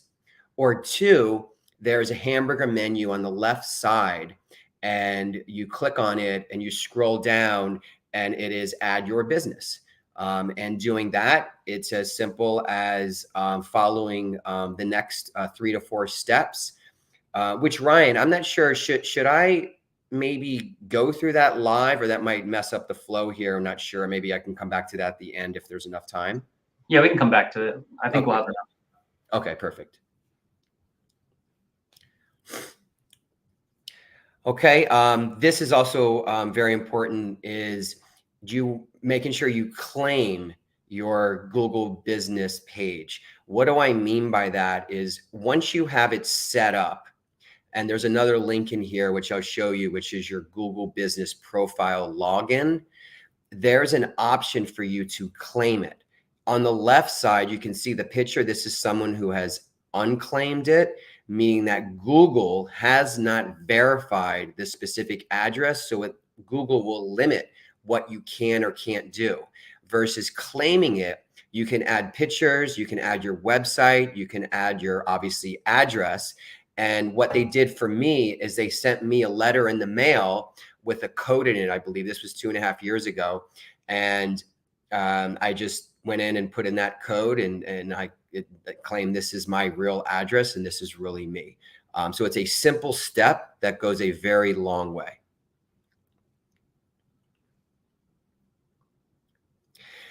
And this is also when you go into your Google business page, once you set up your login information, all of these categories on the left here where you, so I think I have it highlighted there, information.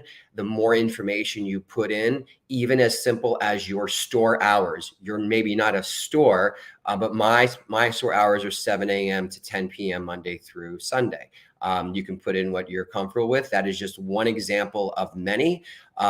Just because someone is performing well, we're not here to copy or duplicate what another agent is doing. It's all about your individual comfortability of what you want to do. Some people put it 24/7. I'm not going to do that, but you may, and you may be even off on the weekends. Again, that is just one example of many. You could put in your what you specialize in. I'm more residential for both sales and purchase. Some of you are commercial. Some of you maybe, want to focus in on rentals. If you're first getting started, you maybe feel more comfortable with rentals. So it's obviously all about what you would like to put in. But the reason I have this slide up here is because it's important to not leave anything blank. And the more you have complete, the higher you can go up in the ranking. Okay, so the top 10 tips to optimize your Google business profile. If you take anything away from this presentation, it's on this slide. The other stuff you can figure out. No pun intended, but go and Google. How do you Google your business profile? And there's, and that's what I did. And actually, I'm so sorry. Let me back up 1 second. We keep it on the slide, of course. But when I first started 2.5 years ago, I didn't know what lead generation source is that I would, I'm going to say, enjoy and be passionate about, because you have to really enjoy this business and be passionate for you to succeed. You want to feel motivated and accomplished, right, at the end of the day. So did I try cold calling? Yes. Will I ever do it again? No. And that's just me. I will never, ever do cold call again. Did I try door knocking? Yes. I did enjoy it. I got a couple of closings from it. I just need to take the time to do it more, right? It's all about, managing your time as well. And then I can go through the other 15 to 20 lead generation sources out there. Obviously, your sphere of influence and database being number one. However, number one, I'm going to kind of contradict that a little bit, but again, this is just me. I absolutely love challenges and love online leads. And what I found out, so I invest in Zillow and Realtor.com, and then obviously the Google business profile, that I found it it was like going out fishing. And again, I'm from Miami, so I fish a lot. Is like, where, how do you catch them? What's the strategy here? And it's just something I really enjoyed doing. And for the first 3 to 6 months, I got very few leads for my Google business profile. But the reason I'm going back to these top 10 here, I learned after that time period and even up to recently on what things I can do to improve my ranking. When someone goes on and majority, I would say about 60% or more, because you can see all the analytics as well. When they type in Miami Realtor, that's how people get me today, or I'll be up in the ranking.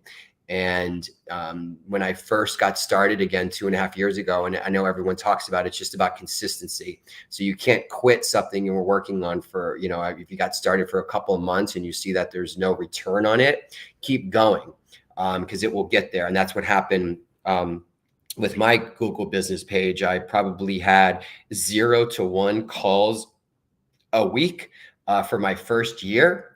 And then last year, I probably had about 3 to 5 calls a week. Now I am getting 1 to 2 calls a day. Yes, 1 to 2 calls a day from this. Obviously, they don't all pan out, but that's the nature of the business. Okay, so I intentionally wanted to leave it on this slide for a while so you guys are reading through it. So number one here, write a business description. And again, all of this is when you log in and start creating your big Google business profile, you'll see where to enter all this information. Keep your hours, profile, and your name up to date. Properly categorize your business, obviously real estate, and it can be your agency, it can be agent, it can be commercial, et cetera. And you'll see all the different options. Write a business description and a bio about yourself. Make it genuine, make it friendly, or make it however the type of person you are. What will separate you from the competition? What will separate you from the competition when you're entering all this information? Add keywords. When consumers search for your page, and that's what I keep talking about, when they type in Miami Realtor, that was number one. I think Keller Williams agent was number two. And there's a ton of keywords you can put in there. Google will help you with that as well. Also, speaking of what Google will help you with, I actually have, I'm not sure what they call him, a project manager, or someone is now, I get on a call with them every 3 months, and we go through all the analytics, change some keywords, and do a couple other things to help me with my page. Add your website. And if you don't have your own personalized website, you kind of do, because KW provides you with that when you got started. And if you don't know what that is, you can go into your, I'm sure Ryan could put in notes to exactly where that is, but everyone has their own KW personalized website. I just finished mine to make it just a little more specific to me, but everyone can put in their website. Add relevant pictures, videos 1 to 2 times per week. So where am I getting all these pictures and videos? What if I just got started like I did just 2.5 years ago, and I don't have listings? I don't know where to get started. Well, I did 2 things. One, every single person on this call can definitely do, and that's ask some top agents, like I did with Catherine Wren when I first got started, again, 2.5 years ago. And she had a lot of nice listings. I sent a simple text, introduced myself, and asked if I could post her listings and market them, as well as the pictures. One thing I also do is there's a ton of pre-construction here, and those are all shareable and all marketable. I can't keep up with the amount that's here in the downtown Miami Brickell area, Miami Beach. So I go in and use those absolutely beautiful renderings and videos with a mix of all of my own personal stuff as well when I have closings. But that's I think a good tip that you guys can use to post on your Google business page. And get Google screened. That's verifying your identity and address. That's what I was mentioning before. They'll send you something in the mail with a code to verify you. And then 10, but certainly not, or I should say last, but certainly not least, is reviews. So when I go on and I'm looking for a handyman, housekeeper, a real estate agent, are you, when you see that maybe they have a really nice picture of themselves, maybe they have some great videos of some pre-construction, but what if they have 1, 2, 3, 4, and that's it, reviews? They could be all 5-star, but what are you going to do if you see a list? Google, obviously, everyone knows this, provides a list when you go and do a search. Are you going to skip over that realtor that has very few reviews? I would. So do not forget, because when I first started, so they introduced me to mortgage lending company, they meaning Keller Williams. They introduced me to a great title company I use today, including Jenny, my team leader, and many other people in the office that I have done business, or how can I say, conducted business transactions with, or even just conversations with. You could send each of us a request to write a review. Should be somewhat business related, of course. I've done it to many of my past employees at Macy's. Some of you have worked or continue to work have another career or another employment. Why not send those coworkers who you work with your link to write a Google review about yourself. Should be all business related, and there's absolutely nothing wrong with that at all. It does not have to be a client that you closed a transaction with. So because of that, I have now 51 Googles on my, 51 reviews on my Google business page, and another 20, 30, 40 throughout Zillow and Facebook, et cetera. So it just, again, you use a title company, a mortgage lender, your neighbors, your friends, your past, coworkers, send them all these links. Tip, don't do it all at once. I continue to this day, about once a month, go onto LinkedIn and send one or two of these to some past coworkers of mine at Macy's. Do they all write a review? No, but some of them do and have, and it's certainly helped me, I'm sure, with many clients that see that I have 51 5-star reviews. So again, don't do it all at once. I would recommend maybe set beginning of each month, and do it with your fellow agents in your market center as well that you've conducted business with. Okay, are all leads treated the same? So we talked about how creating your Google business profile. Now, what do you do when you get one of these leads in? So I'll start from the left here, our hot leads, which are family and friends, right? And the relationship. This is all about building relationships and building that trust. Do I know everything? Some things maybe I shouldn't say out loud, but I'm going to say it. Do I know every single thing on that contract in and out? Can I remember what that year is for the lead-based paint warning or whatever that is? Yes, that's all very important. But Keller Williams has endless amount of resources to get all that information if you don't know it yourself. And then what I did is I just met a bunch of great agents that have helped me get to where I am today in my market center. I picked up the phone and just called them, making sure that because I want to make sure I treat my client as best as I can. And if I don't know it, I'll get the information. So why am I mentioning that? Because there is absolutely nothing more important. Again, this might maybe my opinion in this business than building that relationship. Making sure you know what type of dispersonality this person or this lead is. So for the hot leads, them, and the relationship is, I'm assuming, very high, and more than likely you will hopefully close that deal. Warm leads, it could your database, referrals, neighbors, and sphere of influence. That can be a mix of warm leads, cold or hot, right? It's all over the place. It can be your doctor, your neighbor, your again, referrals coming from another agent. It could pan out to be something, it may not. But what we're going to talk more about is cold leads here, and how you treat a cold lead, or at least how I treat them. And again, like I said, I'm a risk taker. If you don't feel comfortable doing what I'm about to say, don't do it.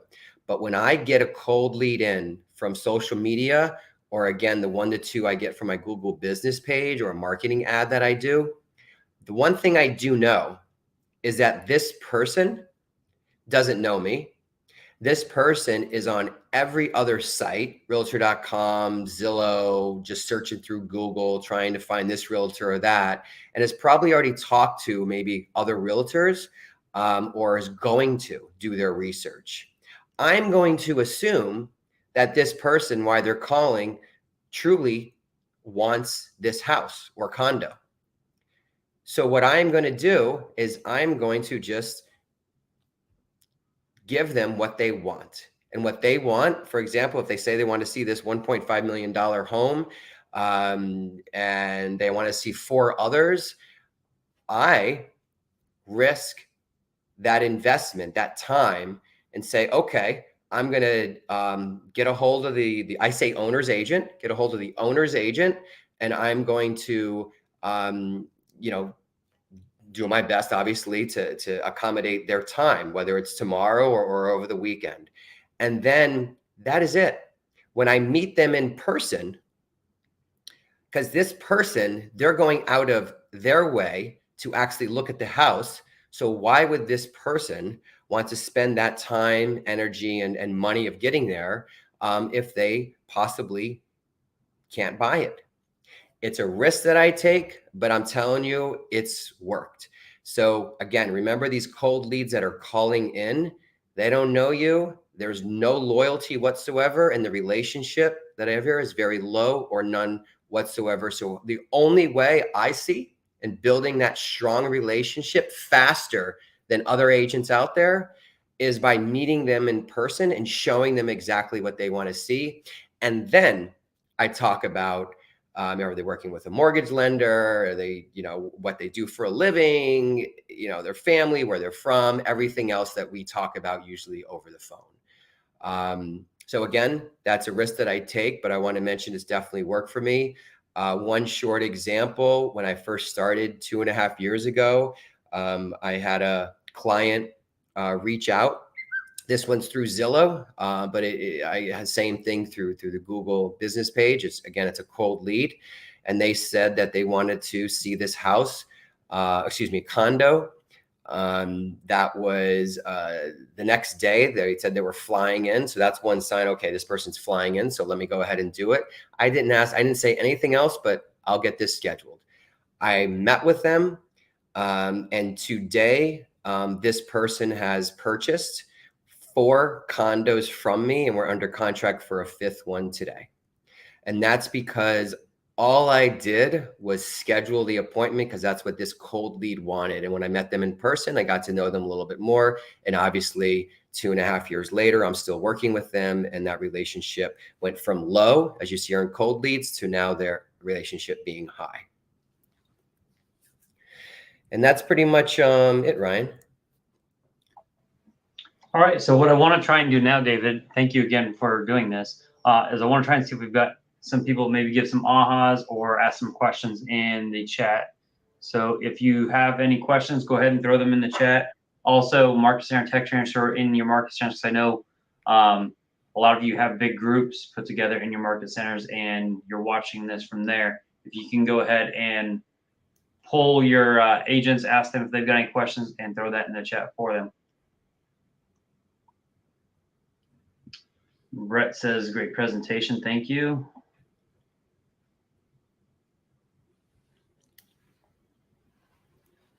All right, guys, come on, give me some ahas and some questions.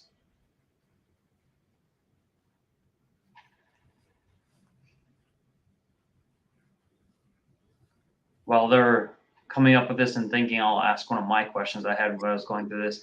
So what type of things do you think gets attention or from the Google profile? Because they're going in there, obviously. Is there anything you've done that you found that really grabs attention and maybe pulls them towards you rather than working with another agent? I think by far as reviews, because when I ask clients now because they're coming from different sources, whether it's social media, whether I do some marketing ads, and then I have what you call LSA, local service ads. I pay $380 a month for that. That gets me, higher up in the rankings. You do not have to pay. I'm just saying that I do invest in that. But the reason I mention all that is because after I get to know them a little bit better, then I ask them so why did you end up, calling me? And I don't do that right at the beginning. I do it after, again, I meet them and, get to know them. And I would say at least 8 times out of 10, it's because of the reviews that they read. And it sounded very genuine, and I was, a trustworthy realtor. That reminds me of another question I had when you said that is when you're getting the reviews, are you asking only your past clients, or are you asking everybody to give you reviews? I'm asking as many people that are part of the transaction, the title companies, the lenders. I've asked the other agents. Once you build a relationship, right, with not just your clients, but with everyone part of this transaction, we're all on one team. So if I've asked other agents, the other agent was, oh, you know what, let me share mine with you, and we talk about how we worked well together, and so it's good that the client, the lead, I should say, reads a nice mix of it's not just, all this, mushy from clients. Oh, I love you, blah, blah, blah. It's also that you are a business person and you conducted yourself in a, good manner with the other business partners. That's awesome. I like that. Not only that, but it gives you the opportunity to also work on that relationship with them to potentially have them do downline. All right, we got Felicia here saying her aha was how you explain the why in how you handle cold leads, the risk taking that leads to future business. Thank you, Felicia, for sharing that. Let's see. Brett's asking, did you inform the concierge of your building that anyone that shows up asking for Keller Williams' office, they need to call you? Yes, I have. There's again, everything is about building relationships. So I'm living here in the middle of Brickell for 2.5 years since I started with Keller Williams, and I built relationships with specific 3 or 4 lobby attendants, and they have my business card. I guess I'll say that off the record because I'm assuming the management company does not want to know that. So they've given out my cards when I'm not there. They call me first, and then I've come down many times. It seems like a very natural, like I truly have a business here, which I do obviously, but not to come in to my house. And yeah, I've given them business cards and they've handed out, and I've gotten leads from that. Is there anything special you do for those people? I've given them some treats, nothing big. And that's it. I've given them, some snacks. There's a really nice, pastry place here that I've given, them some, nice pastries and coffee, things like that. So it doesn't have to be big. Sometimes as most of that sometimes those small things really go a long way. Yeah. It's a pretty good question here. Would you feel differently about that practice if you lived in a single family home? Yes. It's a really good question. It's a really good question. I would not, but I'm a very big risk taker. I can see, I even hesitated to answer that question because I can see why many people who live in a single family home may not want to provide their own address. I'm thinking of like Weston and other areas like gated communities. That would probably be a big plus if you farm in your own area, and you and your family are okay listing your own, address, I would, but I'm a risk taker.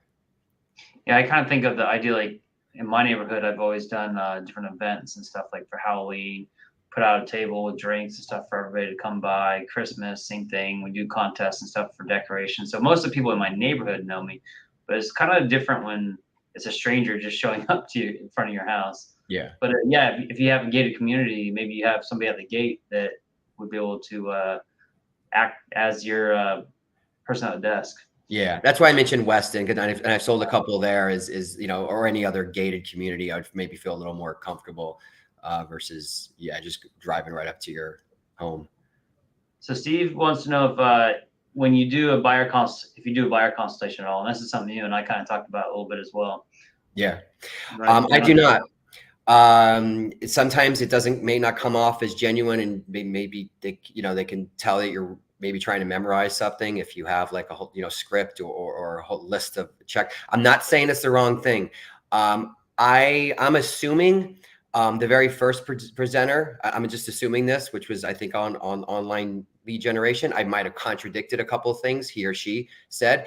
I think I've heard contradiction, like people doing things different all the time. It's what you feel comfortable with. If you do, I would do it. And if you're a little more, checklist oriented like that, then and it works for you. I personally do not. I literally just like talking with them. And I try to, like, there's just a friend that I'm just talking with and seeing what type of home will work for them and what their needs are. So that's just me, though. So I want to expand on this just a little bit. We have a little bit of difference in opinion there, and it's okay. I think it's just difference in style. When he says risk taker, I'm going to explain that a little bit. He's talking about he's risking his time because he could very easily end up being with somebody that's kicking the tires or just a professional house looker. They've got a lot of looky-loos out there, just like the look. However, he's taking that risk because he's banking on the fact that this person is actually engaging him because they do want to buy.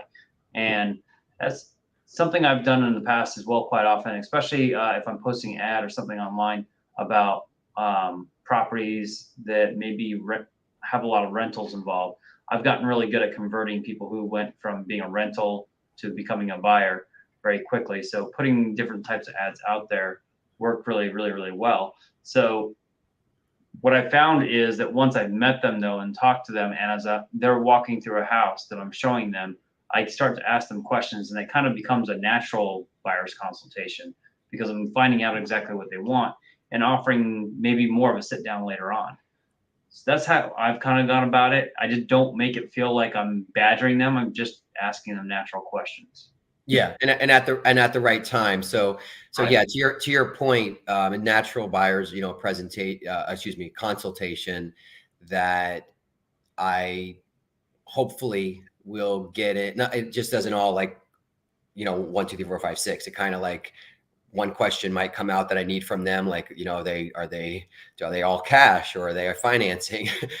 Things of that nature, depending on the moment, and that feels right.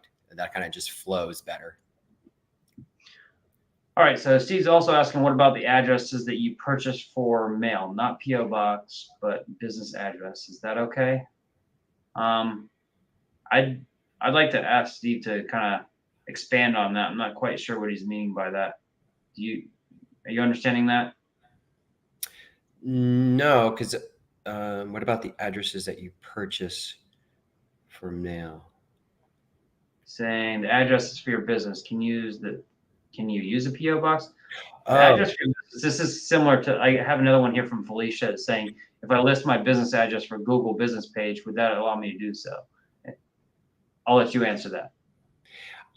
if it allows a PO box, I am not aware. I'm not. If it allows a PO box or not. PO box, I would assume no, but your business address, such as like your office, yes, definitely, you can definitely claim that. Now, what you will find, and one of the reasons David's not doing it this way is he's doing his home addresses because that's the area he wants to work and farm. But also, you'll notice if you put your business address at your office, you're gonna have several people with the same address because you got several people holding offices there. So you're not really standing out. So he's kind of taking the risk by going to his own farm area and putting it in there. But Steven's asked, he's expanding on that, saying like a virtual address. Yeah, I would when you go into your Google Business logon, and that I would just see what options are out there, and then I would just click the help button if you kind of get stuck, because I haven't tried that myself or had that question. So I'm not sure the answer to that, but I would definitely go on. Typically, Google wants a physical address because, like you were stating earlier, they will send something to that address to try. And I actually got a transponder that they sent to me before that shows where your actual address is at, and you can keep it at that address. Oh wow! Yeah, it's been a while since they sent that to me. I don't know if it's still active or not, but yeah, they want you to have a physical address that they can track. I don't believe they're going to allow you to have a PO box. I don't believe it can be virtual. It need to be somewhere that's a physical address. Yeah, and so you can claim it to your point, Ryan. Yeah, so you can claim it, and you like one of those slides that we presented. You saw that when you claim it, you can add a lot more information, and you'll rank higher versus not claiming. All right, I got my amazing MCTT here saying that Google needs a physical address, also does not allow PO boxes. So I'm assuming he went and pulled that up. Yeah. So it fits right into what we're talking about. But using that is a form. None of this costs money. You don't have to pay Google to go and set this up. They're very happy to have you go do this so that they can have all that information in their systems. But it works to everybody's advantage. They have the information and they can share it with the world, and you are able to share your information with the world as well. Yeah. Good questions, though. Thank you guys for providing those. We are pretty much at the end of this presentation, so thank you so much for sharing with us today, David. I hope you guys all got something out of that, because even somebody who's a new agent starting from the very beginning, this is something they can go and implement. They can go ahead and get their business set up on Google, claim their business, run their Google, and not have to spend a ton of money. I've many times had people just call on that saying that they just Googled for a real estate agent in the area, and I just happened to come up. So it does work. I promise you, close many transactions on it. David's told you it's worked. He's closed transactions on it. He's closed a lot more than I have on it because he's making this purposeful. He's attacking this part of it, which to me sounds really good because it's probably a lot cheaper than those Zillow ads and everything that you're getting from. Yes. This actually doesn't have a cost behind it. A lot. So new agents, this is a good way to go attack it. We also talked about social media earlier and using social media, power social media by being social on there and just being genuine or creating a YouTube channel. We talked about that earlier. And we've also talked about paid ads. We're going to be going into a break. And what I want you to do during your break is meet with your market center tech trainers and find a way to go and fill out your Google profile with your market center tech trainers while they're there, and they can assist you. And utilize the help that you have here at Keller Williams. We give you a ton of help, and you've got amazing market center tech trainers. So utilize them. And we will take a break. We'll put some music on, and when we come back, we're going to have our last session today, which is going to be kind of going over a lot of what we talked about today, but in Spanish. So if you don't speak Spanish, there'll be opportunity for you to learn in Spanish. If you don't want to, that's fine. But if you know somebody who speaks Spanish and they would benefit from this, please go let them know that we're getting ready to do a Spanish session in about 20 minutes. All right. Thank you, David. Thank you. Thank you, everyone. Appreciate it. So we'll get some music on for you here.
Hello, everybody. Ryan Yarbrough here. I'm your Regional Technology Director, and this is going to be the Spanish version. So I am not going to be doing this portion of it. Instead, we have Luis Rivera here, who's going to be, and as you can see, he's from the Mikasa team in Miami. And I'm going to let him go ahead and take over since he's going to be doing this all in Spanish. Thank you so much, Luis. Thank you. My pleasure. Hola a todos, Luis Rivera con el Mi Casa Team aquí en Keller Williams Miami Dodal. Hoy voy a hablar un poco de Command, cómo el team ha cambiado en los pasados años, qué estrategia estamos utilizando. Nosotros llevamos 8 años haciendo real estate. He sido Capel 8 veces, Bold 8 veces. Nuestro equipo ha vendido sobre 190 millones de dólares en casa en los pasados 5 años. Y nuestra estrategia siempre ha venido de online lead, porque nuestra sphere, cuando empezamos el negocio de real estate, era muy corta aquí en Miami. Vinimos de Puerto Rico a hacer real estate aquí en Miami y generamos muchos online leads. A través de Command, yo he podido hacer un ajuste en cómo convertir esos leads, porque tienen un término, y es una de las cosas que voy a hablar hoy. Hoy quiero explicarle inicialmente cómo utilizamos los Smart Plan dentro de Command con esos contactos que tenemos. Una de las cosas bien importantes es que cuando colocamos un lead dentro de Command, usted, si no tiene Smart Plan, puede ir a la librería y de ahí escoge el Smart Plan.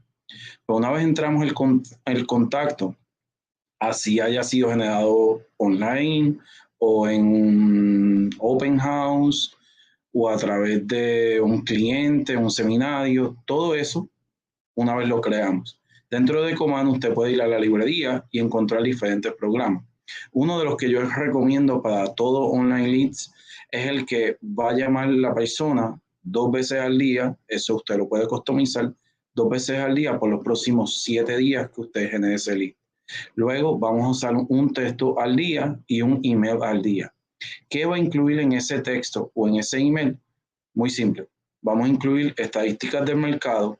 Vamos a enviar detalles de propiedades específicas que se han vendido en el área donde usted generó ese Facebook lead. Digamos, yo hice un advertising para el zip code del Dodal 33178.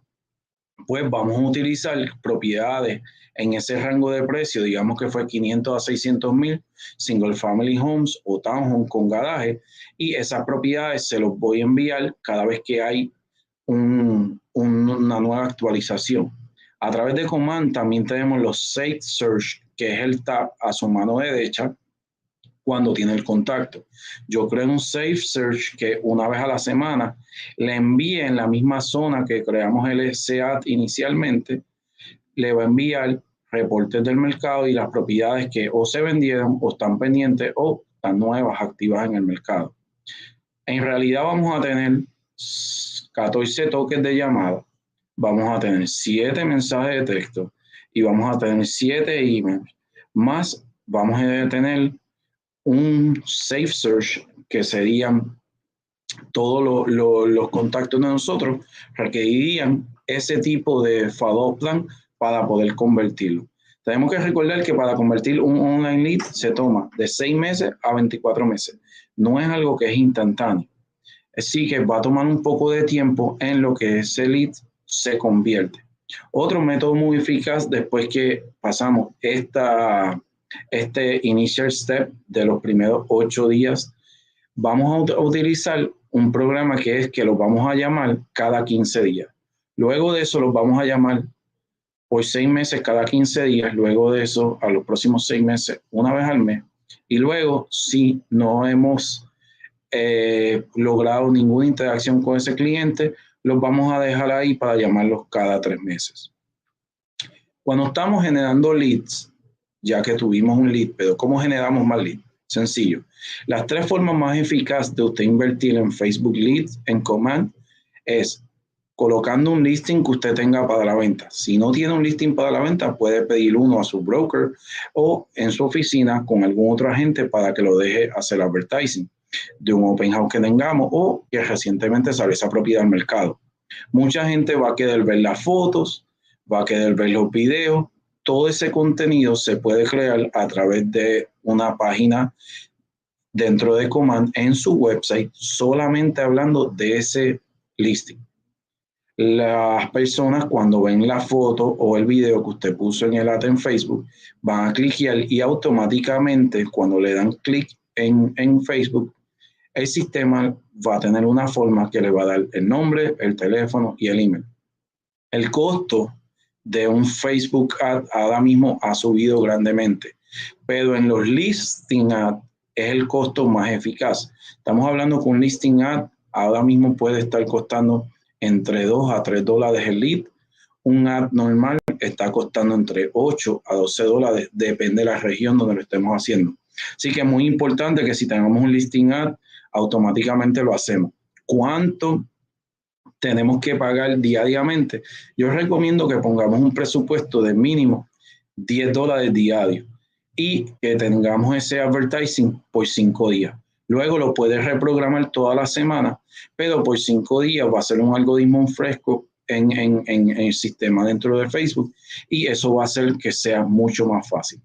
La segunda parte que podemos hablar es el segundo advertising que yo haría, seminario. Ahora mismo con los compradores se pueden hacer seminarios de cómo empezar el proceso, cómo va a ser la aplicación con el préstamo, cuáles son los pasos, pero también podemos hacerle vendedores. Y en el caso de vendedores, usted puede poner un advertising para conseguir que esos vendedores tengan una orientación de cuánto es que vale su propiedad y qué pueden hacer con esa propiedad en términos de inversión, digamos, sacar una línea de crédito y invertir en una segunda, tercera propiedad, o también en términos de que se quieran mudar para no tener tantos pies cuadrados, tantos cuartos en una propiedad, pueden reducir y ahí van a poder saber el valor y mantener esa propiedad si la quieren rentada o si realmente la van a vender. Esas son las partes para generar lead. Por último, podemos hacer un advertising de branding. ¿Qué significa un advertising de branding? Que usted puede hacer dos cosas. Uno, en un área geográfica, colocar todas esas personas que están buscando por categoría moverse a una nueva propiedad y enviar su información para que ellos lo estén viendo constantemente en Facebook. Adicional a eso, usted también puede generar leads buscando a personas que quieran saber el valor de su propiedad. Eso es lo que llamamos un seller lead. El branding, a diferencia, es un marketing que no va a generar contactos o leads. En el caso de seller leads, sí va a generar contactos o leads, pero es muy importante que sepamos que muchas veces lo que vamos a tener es el nombre de la persona, el teléfono y el email, pero no la dirección. Entonces, una de las partes bien importantes en Command es que ese email que vamos a enviar y ese texto inicialmente un seller lead sea confirmar que él busca información sobre el valor de su propiedad y preguntarle cuál es la dirección de la propiedad. Cuando usted esté enviando ese primer mensaje, es importante también que hablemos un poco de cómo usted consiguió la información. En el caso de nosotros, es un mensaje simple. Saludos, Luis. Es que tuvimos la información a través de una propiedad listada en Facebook y queríamos darle más detalles de la propiedad. ¿Cuándo le puedo llamar? ¿Prefiere hoy a las 6 o mañana a las 10 de la mañana? Automáticamente le doy un link con el acceso a la propiedad. Muchas veces el cliente no me va a contestar, pero sí va a abrir el link. ¿Qué hace al abrir el link? Que ya ese cliente se registró o está dentro de mi website. Al estar dentro de mi website, podemos hacer advertising a toda la gente que en algún momento ha buscado propiedades o ha entrado a mi website a través de Facebook. Y es lo que se conoce como un retargeting. Es algo muy eficaz para cuando queremos subir el brand de, en este caso, de su equipo o en este caso de usted mismo, para que las personas lo sigan viendo. Otro punto importante es que usted tiene que los videos dentro de los Facebook advertising son muy buenos. ¿Qué cosas podemos hacer? Pues uno, a ese lead que generamos, enviarle un video de cómo va a ver las propiedades y registrarse dentro del website de Keller Williams. cómo va a utilizar la aplicación para salvar búsquedas o darle favoritos a propiedades para que usted pueda verlo. Es muy importante que le expliquemos cómo vamos a hacer ese proceso para que ellos puedan saber qué es lo que tienen que hacer, cuál va a ser el próximo paso y cómo va usted a saber que usted está verificando lo que ellos hicieron. Eso es muy importante que integremos los videos. Otra cosa en particular que yo hago es que nuestro equipo en el email de orientación habla de quién en nuestro equipo se va a encargar de esa relación por texto y por email, porque no todo el tiempo usted va a estar disponible. Usted puede crear en su equipo una persona que se va a encargar de contestar esos mensajes como un asistente virtual. Muy importante porque ahí vamos a contestar bien rápido los mensajes de command y no a 24 o 48 horas, ya quizás es un poco tarde y ese cliente, potencial cliente, ya ha colocado esa información con otro agente. Así que es muy importante que seamos muy rápidos en la manera de contestar.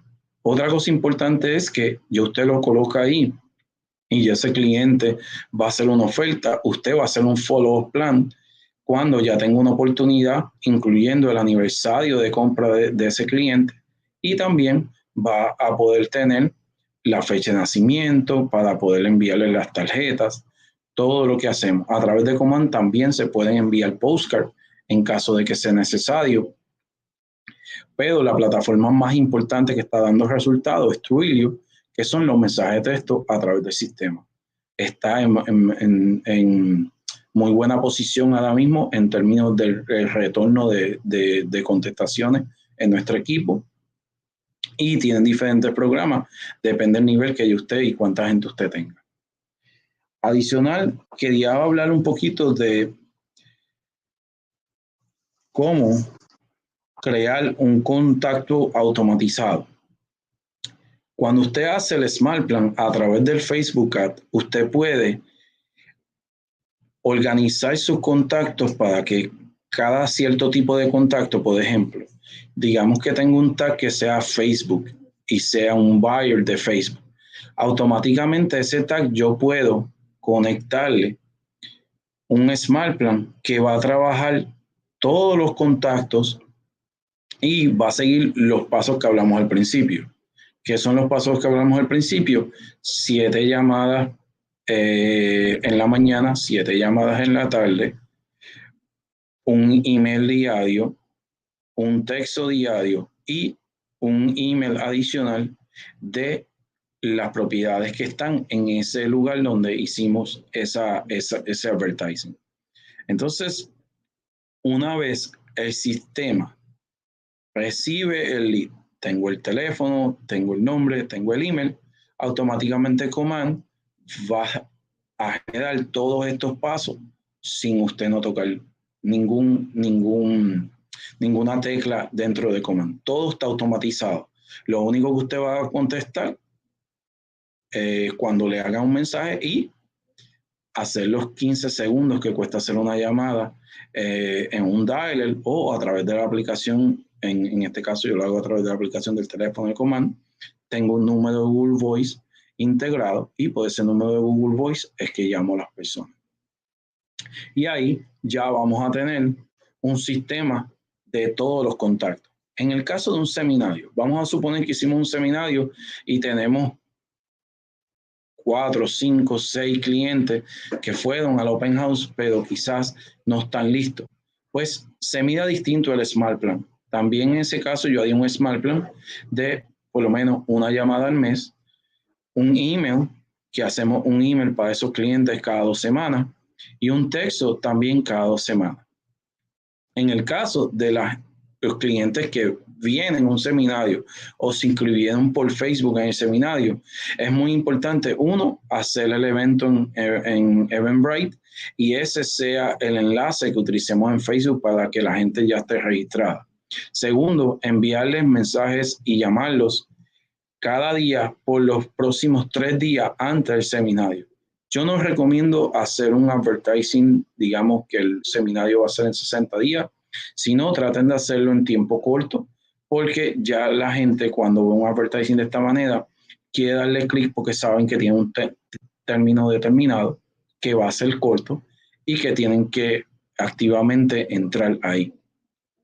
Además de eso, a través de Command puede hacer los designs y enviar un newsletter cada 2 semanas o una vez al mes a través del mismo sistema que lo creamos en design. Ya hay unos criterios predeterminados que usted los va a utilizar y ajusta su información y así está integrado y es otro paso más que podemos agregar a ese Smart Plan. Vamos a hablar del database. Suponemos que usted tiene 500 contactos en su database. 500 contactos, lo primero que hacemos es que hacemos un programa de Call Quarterly. En el Call Quarterly, usted lo va a llamar cada 3 meses, va a ser un task que le va a crear el Command. No es que el Command lo va a llamar o es un darle, no. Es simplemente un task para avisarle a usted que en 3 meses usted tiene que llamarlo. Ahí le colocamos un Smart Plan de 12 emails y 12 textos. Eso ya estamos hablando que son 24 de mensajes y las 4 llamadas que hacemos en el año, estamos hablando de 28. Adicional, le añadimos un mensaje mensual del equipo o de lo que está pasando en el mercado, mejor conocido como newsletter o market update. Ya son 12 toques más. Ya estaríamos hablando de que estamos llegando a los 30 toques. Si añadimos aniversario, si añadimos el cumpleaños, ya estamos 32 y un email cada quarterly de otras cosas. Por ejemplo, ¿qué son otras cosas? En el caso de nosotros es un evento que tenga de compradores o vendedores, algún programa que salga de ayuda para primeros compradores que se puedan beneficiar, personas que conocen a este cliente suyo o este lead que usted recibió. Muchas veces el lead que está buscando online en una propiedad es la mamá, el tío, el papá, la abuelita, tratando de ayudar a conseguir una propiedad. No simplemente va a ser el cliente directo. Entonces tenemos que llevar el mensaje de diferentes maneras para convertir y llegar quizás al cliente final. Otra cosa muy importante que le vamos a añadir, que serían 2 pasos más, es el Monthly Neighborhood de la comunidad. Cuando usted coloca la dirección dentro de Command, el sistema automáticamente va a reconocer cuál es su comunidad en ese sector. Si usted le da a ese Smart Plan que ya está creado, simplemente es buscarlo en la librería, automáticamente el cliente, yo aconsejo que 2 veces al mes le envíe un reporte del mercado de lo que está pasando en su comunidad. Todo el mundo quiere saber en cuánto mi vecino vendió la casa. Eso es algo común. O mi vecino creo que se mudó, quiero ver si realmente esa casa está desocupada, la van a rentar, la van a vender, quizás quiero para mí o quizás tengo una persona que pueda ayudar. Por eso es muy importante que tengamos claro de que esa destreza que tiene Command o ese tool o herramienta que tenemos ahí, tenemos que aplicarla a todos los clientes que tengamos una dirección, porque es la manera mucho más fácil de que usted va a tener un contacto con ellos y la llamada mía cada 3 meses empieza por ahí. Saludos, recibiste la información del mercado que te envié, tienes alguna pregunta de lo que está pasando en tu comunidad. Y una quizás más agresiva es como usted ya está hablando con ese cliente, sabe la dirección, viste que se vendió una propiedad en un 30% más del valor que la compraste. Estamos hablando de integrar la conversación con un poco más de calidad en términos de contenido.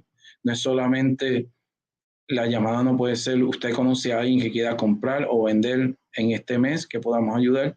No, hay que darle un poco de contenido y ahí en las notas, cuando usted está haciéndolo del teléfono, la llamada, usted puede ver cómo quedó la conversación anterior. No, la persona estaba trabajando, no me pudo atender. Saludos, Luis. Te llamé el mes pasado, el día 15, pero estaba reunido en una cita médica. Te quería llamar para hablar un poco del reporte del mercado que te envié. ¿Tienes alguna duda en particular? Y esas son las maneras que podemos entrar con contenido dentro de Command para convertir ese lead. Muchas veces no se trata de generar el lead, sino de cómo lo convertimos. Y eso es algo importante. Otro punto importante de los leads que se generan online a través de Facebook es que automáticamente ese lead colocó la información no es que la información la buscamos de ningún sistema. Por lo tanto, ya él requirió que lo estuviéramos llamando, que le estuviéramos dando mensajería por email. Y eso nos da una ventaja porque podemos hacer un marketing a esa persona y convertirlo porque él mismo te dio la autorización a través de la forma que firma en Facebook cuando se crea ese lead y te lo genera en command. De esa manera, estamos conscientes de que el cliente va a recibir una promoción y que nos va a gustar. Si tienen alguna duda, con mucho gusto la información va a estar ahí. Luis Rivera en mi casa team les puedo ayudar dentro de Command cómo lograr que ese database esté creado de una manera automática y ver si hay alguna otra necesidad de algún otro servicio que requiere ese comprador. Brian. Yes, sir. So I think I almost finished. I don't know if you have any question. There's a chat with questions, something that I can work with. If anybody has any questions, please ask. Can you ask them to go ahead and put it in the chat if they don't understand me? Please, you can go on Facebook or on on YouTube, and you can ask questions right from there, and I'll bring it right into this group.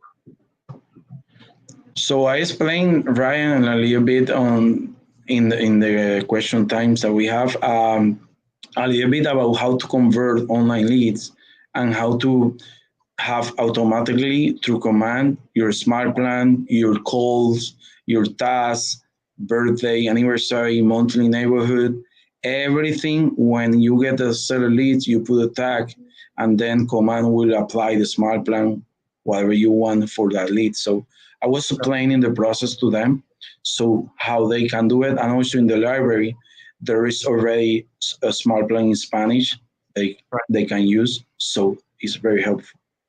Very, very. And if there's some in there that you like that are not in Spanish, you can use Google Translate. You can translate yourself. Maybe even using ChatGPT to do some of that stuff for you. There's lots of resources to be able to do that. Yeah. And also on the app, I call them through the app in my phone, so they already have my number. So it's easy for them because if you're using a dialer, they don't know your number. So right. So that's why I love the app that you can have the same number and call them. That's the number they know. Yes. And I highly suggest that you do that and also let them know that it's your business line, because it will let them know that it is a, if you're using the Twilio one, it'll let them know that this is a automated or a business number. So by you telling them, hey, this is my business line, it kind of buffers that, especially if they maybe know your cell phone number ahead of time. And it's kind of odd to them. By letting them know and saying, hey, by the way, this is my business line, will you save that to my contact? Just stops them from ignoring that one a little bit more. So I'm looking for comments and questions in here, but I'm not getting any as of right now. No. If anybody wants to, please feel free to go ahead and put that into the chat and we will get it answered for you. Someday I'm going to be able to teach this class. I'm working on it. Yeah. So what are the new updates that you're seeing through command in the next few months? Websites. We're going to be relaunching our websites, completely redone, and a lot more features involved in there that the agents have been asking for. So a lot of stuff you guys have kept on telling us you want and need, you'll be getting a lot of that. So keep on lookout for that. I don't have a date for it, but probably I would say most likely we'd be looking close to MegaCamp. There's that. The web, also our mobile apps. We'll see new experience out of that as well, along with websites instead of the same thing. A lot of that. We just released some stuff recently, like to download your transaction. If you're in the opportunity section, there's a little link at the top of the page now that says a transaction detail. If you click on that, you can actually get a whole transaction detail that you can organize and set it up however you want it to be, and download that and send that to your clients, or just keep it for yourself, whatever you want to use it for. Nice. That was actually the #1 requested feature on ideas.kb.com. So you guys have been requesting that, and it was just recently released last week. I have been using the Facebook ads in beta, and it's working very nice. Are you having good luck with that? I have not had good luck with that. I'm still testing it though. Yeah, mostly I think on the Facebook, like listing leads. Yeah, it's very easy, and I have getting very good return on the advertising. On the Google sense, I didn't get that much on Google Ad, but yeah, on Facebook with listing, yeah, it's running very smooth. I do like the way the experience is. It's a little bit cleaner for the new experience that we're gonna have. However, I just haven't gotten the leads I used to get. I used to get leads for like 86 cents a lead on Facebook, and now I'm barely getting anything at all. So maybe I need to change the way I'm doing it. Yeah, I explained that when you have a listing, I normally do like $10 a day. And right now, our average here in Miami is more, but normally on a listing is $3 to $4 a lead. And if it's only like a branding a seminar or something that is not like a listing or multiple listing, you're getting anything from $8 to $12. All right. Yeah. Just gotta keep playing with it.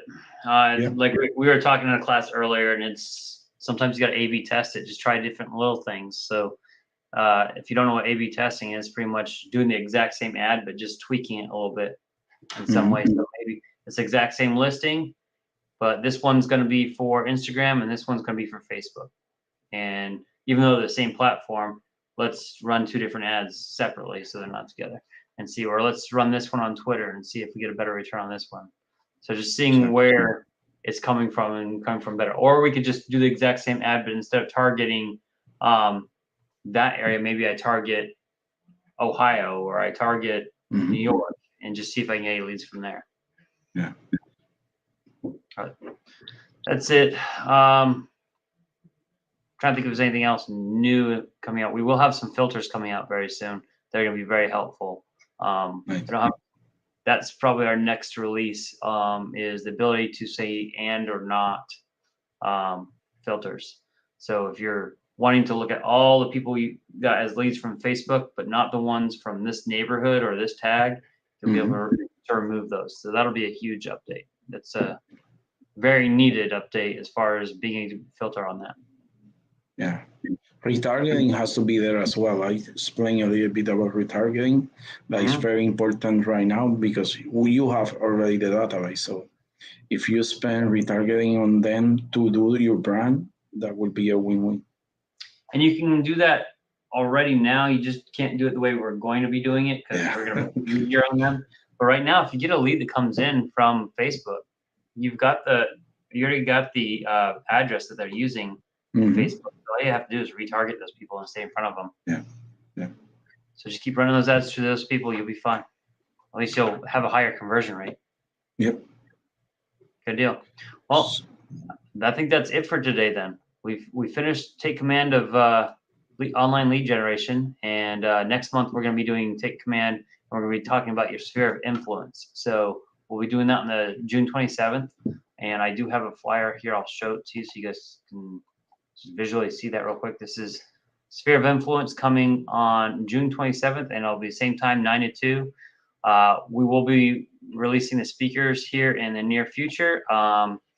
If you're ever interested in being a speaker on this, we're always looking for people who are performing at a high level. So talk to your market center tech trainer in your market centers, and they'll be happy to connect you with us. But until next time, the next thing you should be doing is getting with your market center tech trainer and having them help you apply some of the stuff that you learned today. So don't just hear about it and write it down on a book. Go and do it. And that's kind of the point of this format of this call, is to learn and then actually do. So go do so that you don't forget. Okay?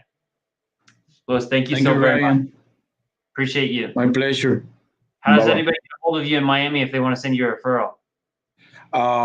Easy Instagram, Luis Rivera Realtor, or if you can get my information, go to my website, micasa.kellerwilliamskw.com.